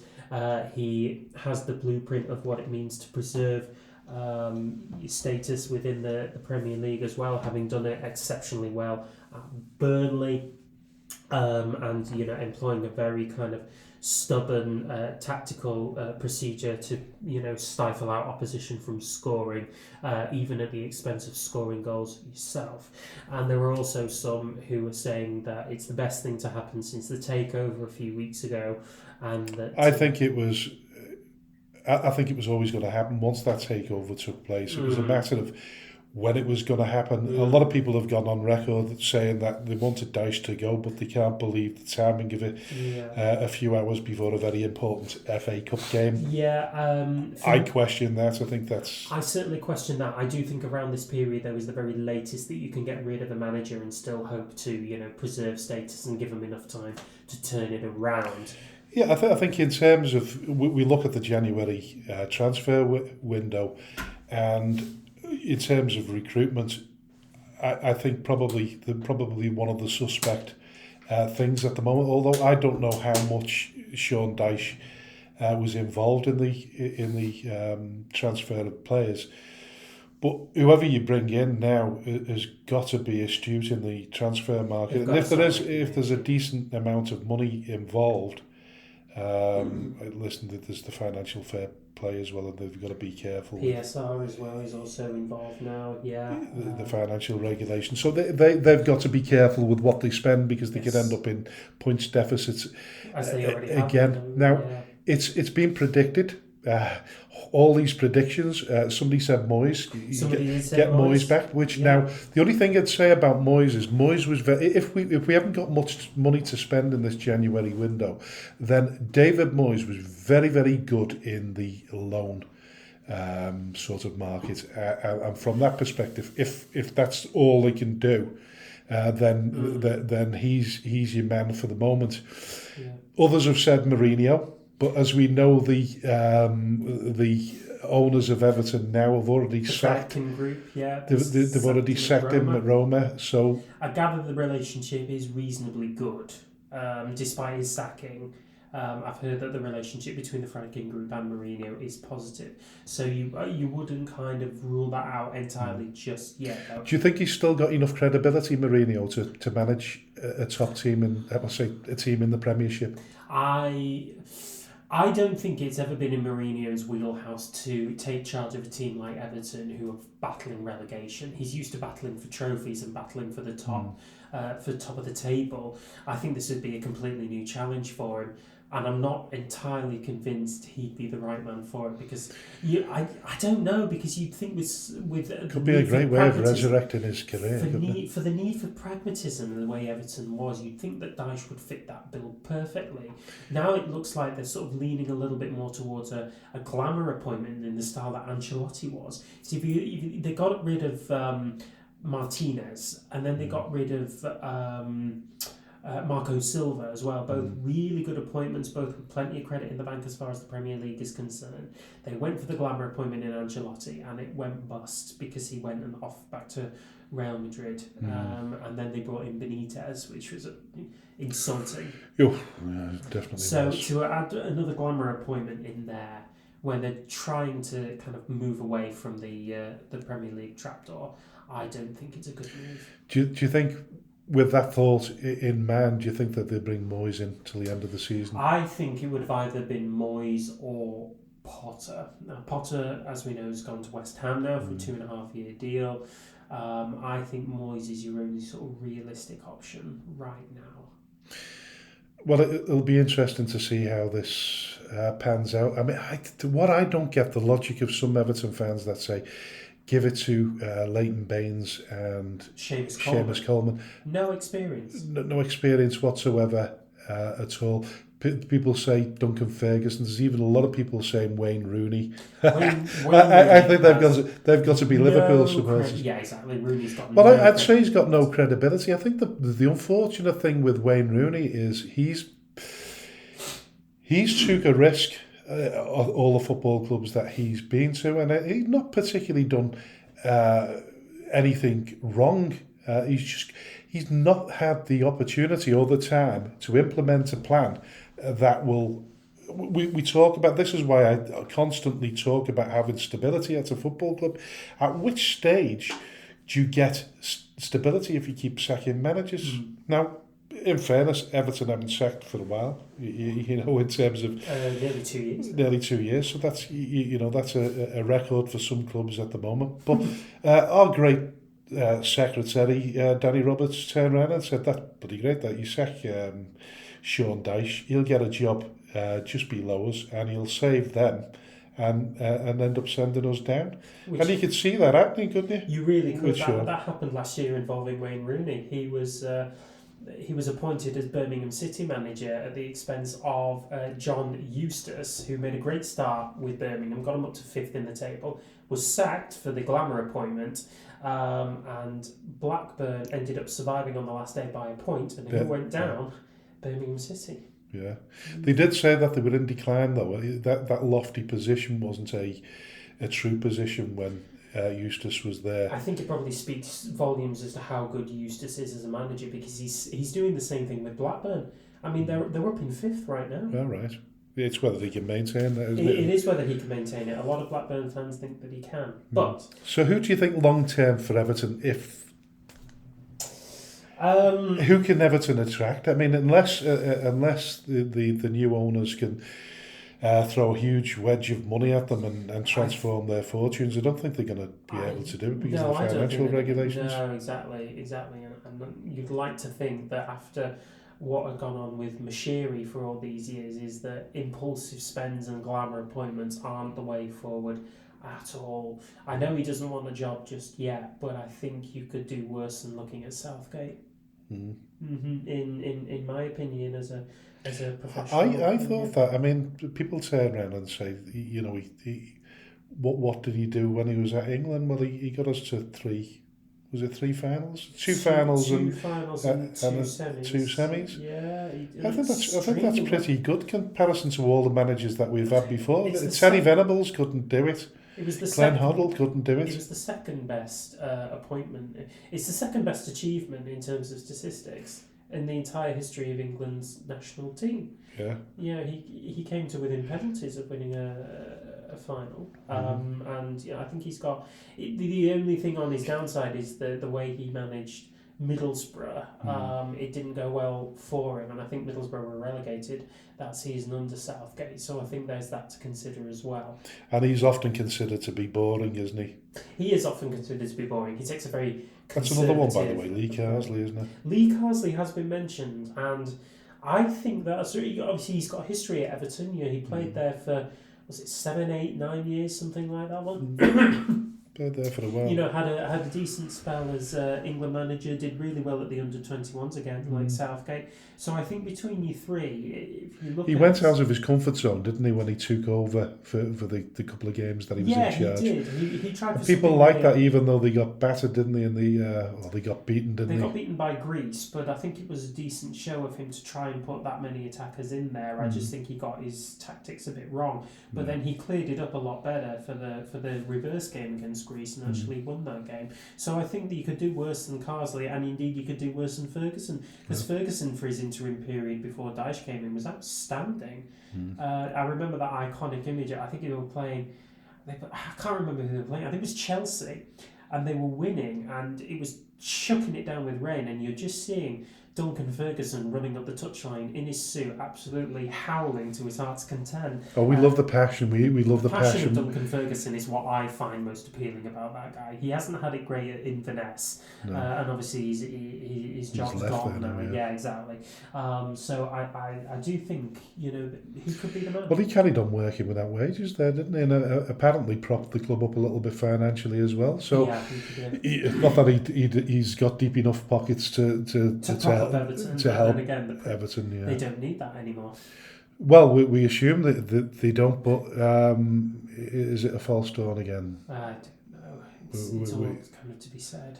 We thought magical things were going to happen when the other fella, Mashiri, got involved, but it didn't pan out that way. But listen, the one thing that we do have from him is the legacy that he's left is a brand new stadium, which looks like a sort of rugby ball wrapped up in tin foil, but that's the style these days. Yeah, it's going to be magnificent when it's. It really is. Let's hope it's playing Premier League football and not Championship. I think we will. I just think the timing of the sacking of Dyche is probably something to do with either what he had lined up or the agreements that they had lined up with the director of football in terms of recruitment, and whether at this moment in time it's a knee-jerk reaction, isn't it? Get a manager in that can recruit well, and probably David Moyes is the man to do that for my money. Yeah. But listen, fabulous talking about that. We'll round off this second part of the show. In part 3, after our adverts, we will discuss the fixtures and our predictions, and we'll see you in part 3. Thank you very much. Special shout out to all the businesses that support Skelmersdale United Football Club, Origin Sign Company, T&W Garners, 7PDS, Skem Express Cars 5005, Lease Car UK, RNB Auto Centre, SB Skills Solutions and Hey Presto Web Design. Thank you to everyone who donates to the club, supports our race nights, raffles and the lottery bonus ball scheme, and of course the last man standing. A special thanks to those who organise these fundraising events, especially the incredible Lee Davis and Lucas Bergquist. To all who stand by us both on and off the field, we are truly grateful. If you wish to sponsor the show, please contact me at chairman.skemutdfc@gmail.com or call me on 07766 054 548. All proceeds will go to Skelmersdale United Football Club. Thank you for your unwavering support. Welcome to the final part of the Speaking Frankly football show, where we're going to discuss our predictions and the fixtures for the weekend. Starting tonight, which is Friday night, at the Lower Breck versus Pilkington in the Premier Division of the Northwest Counties. Lower Breck having a really good season so far, and obviously Pilkington are sort of a bit of a renaissance. Getting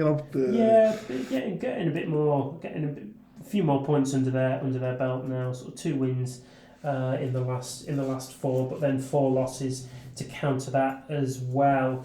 But I mean, money's on a home win all day long, really, isn't it? Yeah, Lower Breck for me all day long. And the interesting one here is Garstang versus Exton Villa. A big game for us in terms of we hope Exton do the business for us there. Which I think they will. I'm going to take an away win on that one. Exton's still got an awful lot to play for. Yeah, most definitely. And I'll more than likely sort of, I don't know how you do this, sort of a little time warp or a little bit of a TARDIS situation. I will actually be at the Garstang game, but I'm not, if you know what I mean. Because I'm recording at the same time. Yes, so you're here and you're not here. I'm here and I'm not there, if that makes any sense. You can be here listening to the prediction whilst watching the prediction unfold. Exactly, yeah. You going for an away win? Yeah, definitely going for an away win. Well, say and see. Brilliant. Listen, the best of luck to our Northwest Counties, what was the word for it? Colleagues, our Northwest colleagues that are competing in the 4th round of the FA Vars, which is as far as we ever got ourselves in our own history when we were at home to Taunton back at White Moss Park in 1990 something maybe, and we lost 2-0, but that's as far as we ever got in the FA Vars, and Taunton had a really good record, I think, in the FA Vars. But Abbey Hulton versus Heno. Is it Heno? Is it pronounced Heno Town? Sure. Hannah or Yeah. Hina. Never heard of him, but sure. Henor sounds fine to me. Yeah, There's 3 teams within the Northwest Counties that are representing in the 4th round. Abbey Hulton being one of them, so they got a home game against Henor. So just for the purposes of location and allegiance there, I'm going to back Abbey Hulton to win. I'm going with Abbey Hulton because they're having a really good, the top of the league form, aren't they, at the moment? They're doing really well. They are, absolutely. I think these are all tough games, by the way, but Atherton are against Hallam at home at Crilly Park. I think that'll be pivotal in where the win goes. Yeah. I want David Jones to do well. In fact, in the second part when we were looking at potential managers for the Everton role, rather jokingly said, David Jones one day, what I mean? But he's still young. To give it 20 years, he might well be up there. Yeah. So we're going to go with the Atherton LR on that one. Yes, we are. And then the last one is West Didsbury and Chorlton taking their team and their massive band of supporters up to their steady heights of Newcastle to play North Shields. And I think they've got the work cut out there. I think that's going to be the most difficult of those 3 fixtures from the Northwest Counties contingents. Yeah, North Shields are kind of heavyweights within the North East division there. And I think West Didsbury and Chorlton might find it just a stretch too far. So I will say a North Shields win there. I'm going to go for West Didsbury because I think they've come to... No, you weren't expecting that way. Yeah. No! But no, I'm going to go for that because I think that they've hit a rich vein of form at the moment. So, listen, and I want all the Northwest Counties teams to do well in the FA Vars. It's a good plug for the Northwest Counties, and it just shows you how competitive this division, this league is to get 3 teams in the 4th round of the FA Vars. Done exceptionally well. It is. So, listen, we'll move on to the Premier Division of the Northwest Counties and a full fixture list there. Yeah, we do. So we're going to kick it off with Barnoldswick versus Charnock Richard. 2 teams separated by 1 place within the Premier Division table, but Charnock Richard with a vastly superior goal amount. It's an interesting one, I'd say. If you're looking at the form, you've got to go with Charnock, haven't you? Yeah, you sort of do, really, don't you? There. I'll go for Charnock. Yeah. All right, fine. Bearscough versus Cheadle. It depends which Cheadle and which Bearscough turns up, I suppose. It really does, but those teams are just separated by 1 place within the league table, and their statistics are absolutely mirroring each other. 11 wins, 5 draws, 15 losses, 38 points each. And as far as the form table goes, Bearscough are 8th with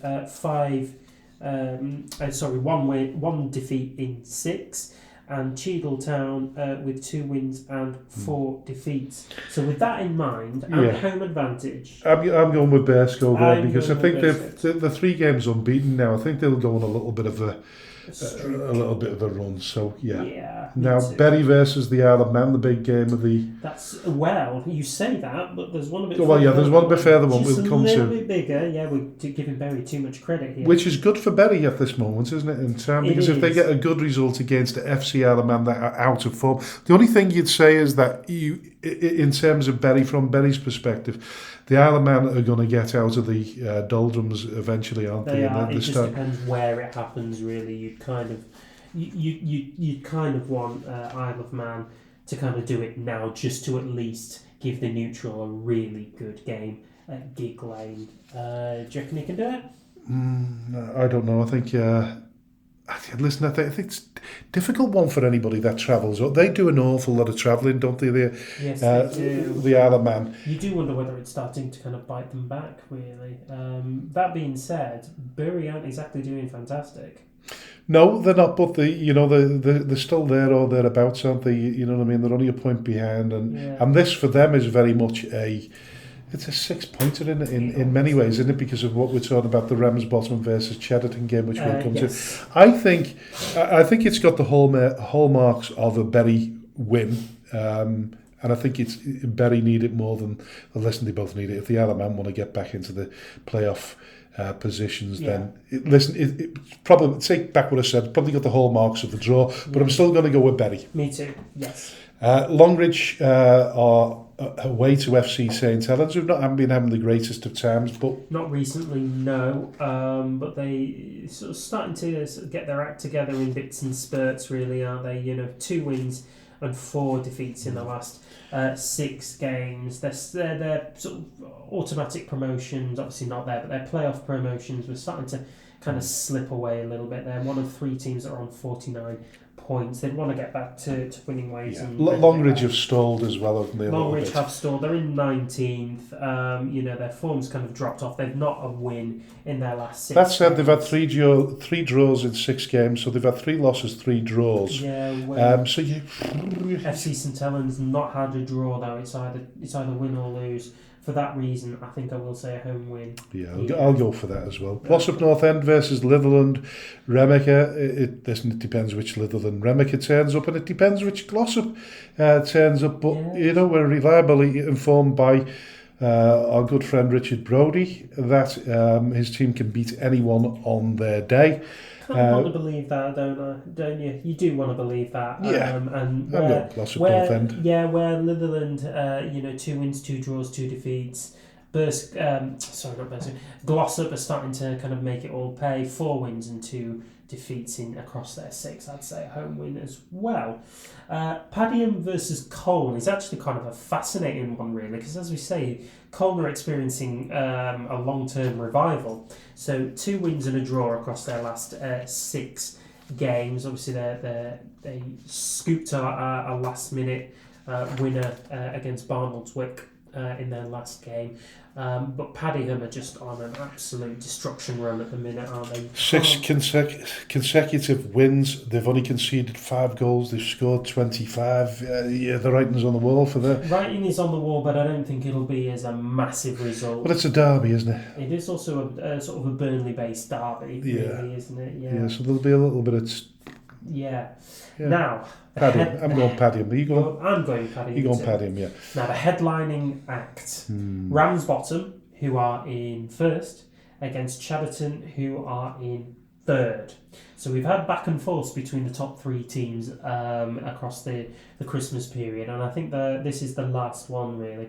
So Ramsbottom, 3 wins and 3 draws from their 6 games. So they are 6 unbeaten. Obviously, I'm sure Wilkes would have wanted a couple more points out of those draws then. But one of those draws was away at Bury.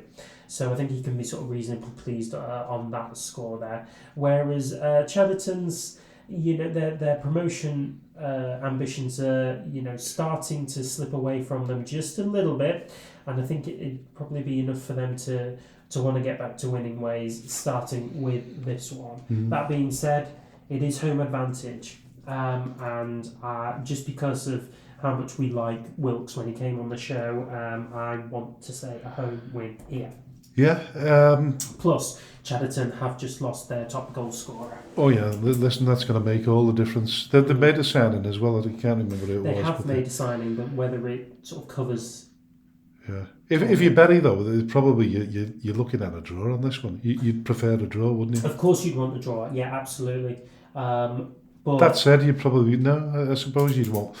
I don't know, yeah, because all of a sudden then Chadderton become, the 2 points behind you. I think a draw would suit them. Any points for Chadderton is a good result. Anything other than a win for Ramsbottom, I think, just doesn't quite underline their promotion credentials as much as they would hope. Listen, I'm going for a draw. Right. I'm going for a draw. Fine. South Liverpool versus Abbey Hay. So South Liverpool in 21st, Abbey Hay in 13th as far as the table goes. I'm going for Abbey Hay on that. Yeah, you'd kind of want to say Abbey Hay here as well, but I mean the form table's sort of a bit more closer than you'd want to think, really. Yeah. Abbey Hay kind of liking the draws here, 3 out of the last 6, but they've picked up points across 5 of their last 6 games, so you'd want to kind of say an away win there, I think. Squires Gate, AFC Liverpool. Listen, Squires Gate are in free fall at the minute. Yeah. Just nothing from the last 6 games. 6 goals scored, 18 conceded, just an average of 3 per game. The only thing you'd say is AFC Liverpool just they're not consistent, are they? No, they're not. They can pull off fantastic results one week and then shock results the next. But yeah, listen, based on the, like you say, the free fall situation there, we'll go for AFC Liverpool. Me too. And then the final fixture on that Saturday in the Premier Division sees Stockport Town welcome Earlham to the Stockport Sports Village. What are you thinking? Well, Stockport Town, middle, for sort of diddle. Just really middle of the park, aren't they? Earlham are up in the top 6, and they've got the top 6. Sorry, Earlham, top 7, aren't they? So they're looking at at least consolidating their position there and maintaining a charge for the playoffs. Decent team. Go for Earlham on that one. So we always go south before we go north. Which is absolutely the correct thing to do. We like going dizzy. But so we move on to Barnton versus Eccleshall. Eccleshall. We've never figured that out, have we? I think there's 2 different Eccleshalls, isn't there? Or Eccleshall. Oh, God. Listen, we get somebody else. Yeah, listen, it's just a good job that you're not commentating on them. Not right now, no. So we got off kilter there. Yeah, so Eccleshall are on a rich vein of form, really. 5 wins in their last 6 games. It's a record that is matched by Sandbach and by Abbey Hulton. I suppose the only difference is that Eccleshall are conceding a few more goals than they would like to. With that in mind, they still want to kind of push for the playoffs. They are a bit of an outsider, but you could do worse than to write them off at this stage. Whereas Barnton, 15th out of 18 in the table, and 10th out of 18th in the form. So you'd really sort of be looking at an away win there. Yes, you go for Eccleshall. Eccleshall. Yeah, we'll go for that one. Yeah. Camelard versus Wolverhampton Sporting Community. Yeah. I think it's. I'm thinking a draw here. Yeah, we've got to do the occasional draw just to hedge our bets. Exactly. So I'll go for a draw with you then. Me too, yeah. Again, no points there though, do you, against each other? But Cheadle Heath Nomads versus Sandbach United. At the Ideal Building Systems Stadium. Well, they're locked together then, aren't they, as well? Yes, they are. What's it called? The Ideal Building Systems Stadium? Yes, that's a mouthful for a commentator, isn't it? Imagine putting that up on a signpost. Welcome to the Ideal Building Systems Stadium. Yes. AJ reporting. Oh, God, yeah, and I've got a headache after saying that.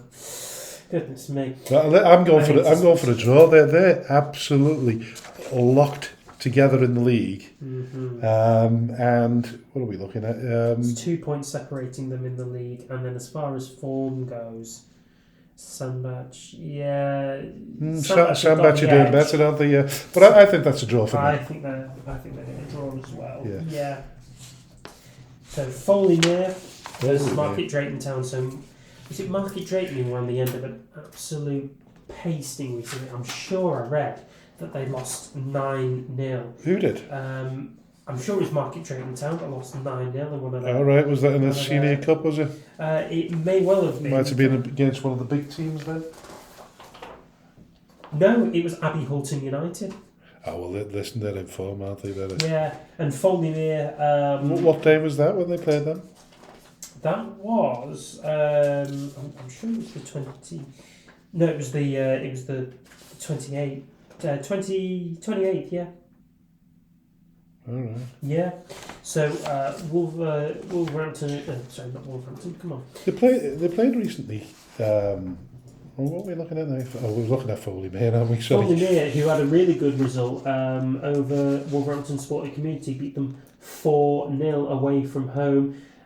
Whereas your Market Drayton, as I say, got absolutely pasted by Abbey Hulton. So I'm inclined to say a home win there. Yeah, I'll go along with that. I'll say Foley-Mere as well. Listen, just for context, where is Foley-Mere? Did we work that one out?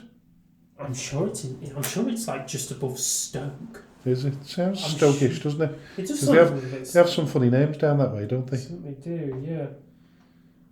You're gonna have a nose. Let's not carry on. I've got no signal in my house. Have you got no signal? I've got no signal in my house. Should have gone onto Sorry. the Wi-Fi, but yeah. Listen, that's our aim for next week is to get me on the Wi-Fi. and find Foley-Mere as well. Yes, yeah, we will do. So definitely tune into the next episode for that one.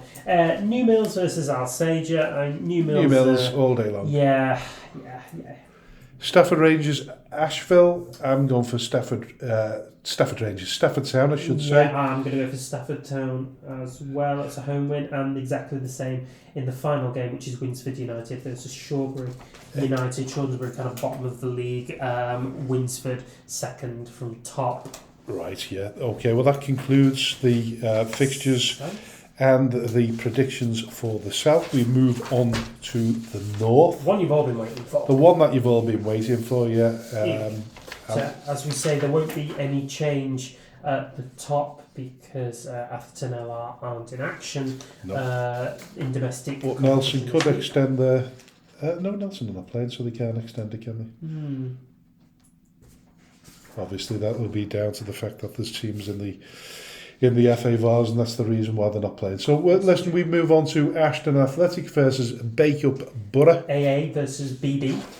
Well, that was well noticed, that card. Yeah. So, my money is on a draw here. The two sort of quite physical teams, but they like to play a lot of, high ball football. I'll say draw there. It's an early kick-off, that one, 2 o'clock. Rest are all threes.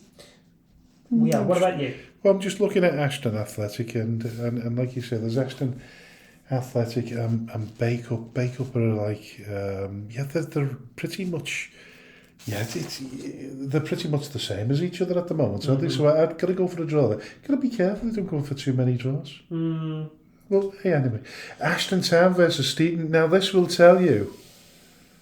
tell you a lot about us. Do you think so, yeah? Yeah, it will. And I think there's a lot to be said for how this game kind of pans out in terms of how well we can measure ourselves against teams like Ashton Town and Steeton. So obviously they both scored 3 goals against us. We scored 1 against Steeton, didn't score against Ashton. Now then, this is a bit of a difficult one because Steeton's position within the table kind of belies their status as actually quite a good outfit. 2 wins, 2 draws and 2 losses, and I know that they have just recently signed a striker who's just on his way back to the club now and should be here and registered in time for the Ashton game. So with that in mind, I am inclined to say a draw. And you said they've signed a player, did you? They just have, yeah. They've also got 1 or 2 players coming back from suspensions as well, haven't they? Yeah. There's is it Joshua Debenham? I don't know whether he's served his 2-match ban, but he should be back. The big lad there, he's a good cracking player as well. So are you going for a draw again? I'm going to go for a draw there. All right. I'm going to go Ashton Town. All right. Yeah, I'm going to go Ashton Town. Right. Darwin versus McGull. I mean, on paper, this one looks quite straightforward, doesn't it? Darwin on this sort of absolute adventure run as far as form is concerned, and they're, doing everything they can to try and get that final playoff spot. Well, we always felt, didn't we, at the beginning of the season that they were going to be up there. Yeah. There or thereabouts. Yeah, they did. They're not. They're sort of middle of the park, but I think they've not drawn a game this season. They'd have to go on a hell of a run though, wouldn't they, to get in them playoffs? Yeah, so Extonville are currently occupy the final playoff spot, and they're 9 points ahead of Darwin, but have played a game more. I'm going for Darwin anyway. You're going to go for Darwin? I'm going to go for Darwin too. So the next one is Droylsden against Daisy Hill. Droylsden, again, heavyweights of this division, really sort of firmly been established within the playoff spots for as long as the season's doing as well on. as I thought they would do, to be fair. I thought they'd have been a lot stronger. But again, on a really good run, though. 5 wins from 6. Yeah. Whereas Yeah, definitely. Yeah, so I think that makes all the difference, really. So I'm going to say a home win there for Droylsden. Yeah, definitely Droylsden. Yeah. Main Road versus Holker Old Boys. So Holker Old Boys. We like them, don't we? We like them, but do you know what? I've not actually experienced Holker Old Boys. I've been away for both the games that we've played. They're a good team. They're a good outfit. They're probably one of the best teams that we've played, but yet again, they're played by inconsistency, and I don't know whether that's due to, because I've not looked at the home and away record on that one. I should really look at the home and away record. Yeah. But Holker, you know, the 7th in the form table. Yeah. They've won 3, drawn 1, lost 2. Yeah. Yeah, they're an odd outfit as far as consistency is concerned. I'm absolutely convinced that Route 1 Rovers beat them twice over the course of this season. But we also know how difficult Main Road can be. But based on the fact that we beat Main Road, and they didn't, they didn't give us, you know, the game that we thought they'd give us. No. And we certainly kept them. In terms defensively, we kept limited to 1 goal against us. You've got to go for Holker Old Boys. Yeah, you'd want to go for kind of Holker Old Boys. Right, the big game, the big match, the big match. The highlight of the Division 1 North. Yeah. Route 1 Rovers against Skem. Yeah. So, form will tell you, as will, I suppose, the actual table itself. There's a draw between us and them. That's the distance of a point. It's just a point. But as well, we drew them in the last game, where we perhaps, again, should have won. Yeah. You know, they scored quite a controversial first goal and then a penalty second one.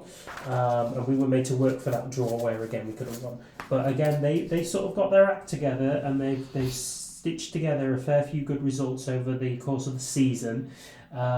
So home advantage does play a part, but at the same time, you know, both 3G pitches.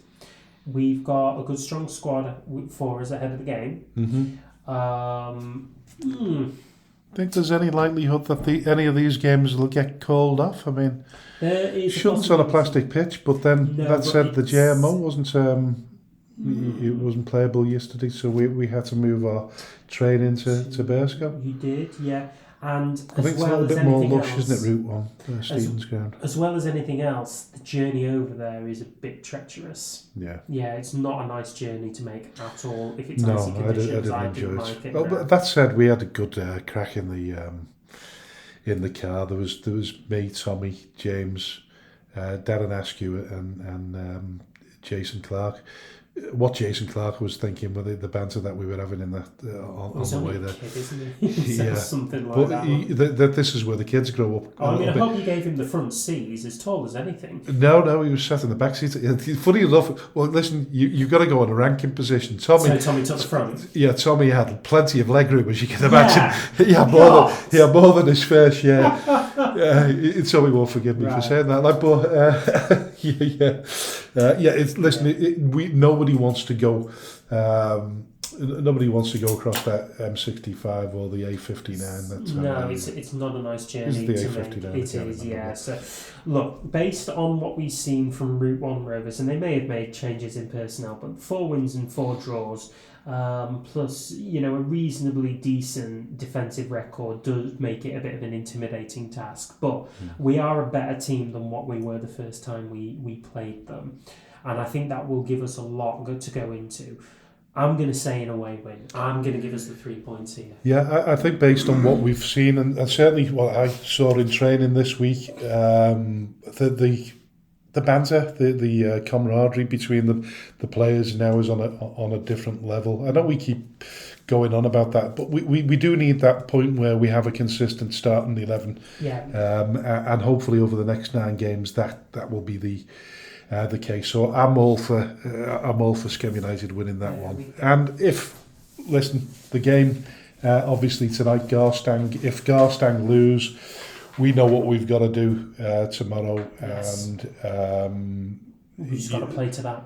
Yeah, and we know that we're going to reduce that points deficit as well. So we could reduce it to 4 points. So that'll be a great one to Great game to win and give us a purpose going into those final 8 games. So, as I normally say at this stage, as we round up things, what have you learned in the last week? Communication is absolutely everything to the fans, and that should be recognised by anybody of seniority within a football club. Whether you're, even if you're coming in from the outside as well. And it is never ever worth it to go unregistered into a football game. And it's in terms of where we are positionally and our season, the last couple of seasons, I've learned that you have to sometimes take things in your stride. You have to think things through before you make decisions, and try and what we've tried to do this season. Tommy said, "Listen, what we want to do this season is have some fun." There has been. It sounds unbelievable, but there's been an awful lot of fun. Apart from the results, there's been an awful lot of fun. I've learned an awful lot about myself. I'm sure Tommy has, and just don't take anything for granted. Work on the bigger picture because it's a project. It's not, things can't be remedied overnight. You have to work at them. I keep saying there's no magic wand situation, but also, like AJ's mentioned there about communication, what we've tried to do with the Speaking Frankly football show is bring the controversial issues to you, invite you to comment and bring your issues to the show as well. And I'm just thankful because we've got to this 10th show that we can thank the guests that we've had on in the previous 9 shows, and we will have more guests moving forward as well. And it's vital to have these people on because they give great insight to what's going on at this level. Just take everything in its stride and try not to take things too serious. After all, it's only football. It's only a game. And the final words to AJ. You've been listening to the Speaking Frankly football show with your hosts, Frank Hughes and myself, AJ Vergette. This podcast and all of its episodes are available to listen to on Spotify and Amazon and nearly anywhere that you can get your podcasts from. Please like, subscribe, rate and review as well, because we're always interested to hear the feedback and we would always like to know your thoughts as well. Please make sure also that you are among the first to hear about when a new show is released as well. Until next time, thank you ever so much for tuning into this episode of the Speaking Frankly football show, and we will see you again in a week's time. Bye bye for now.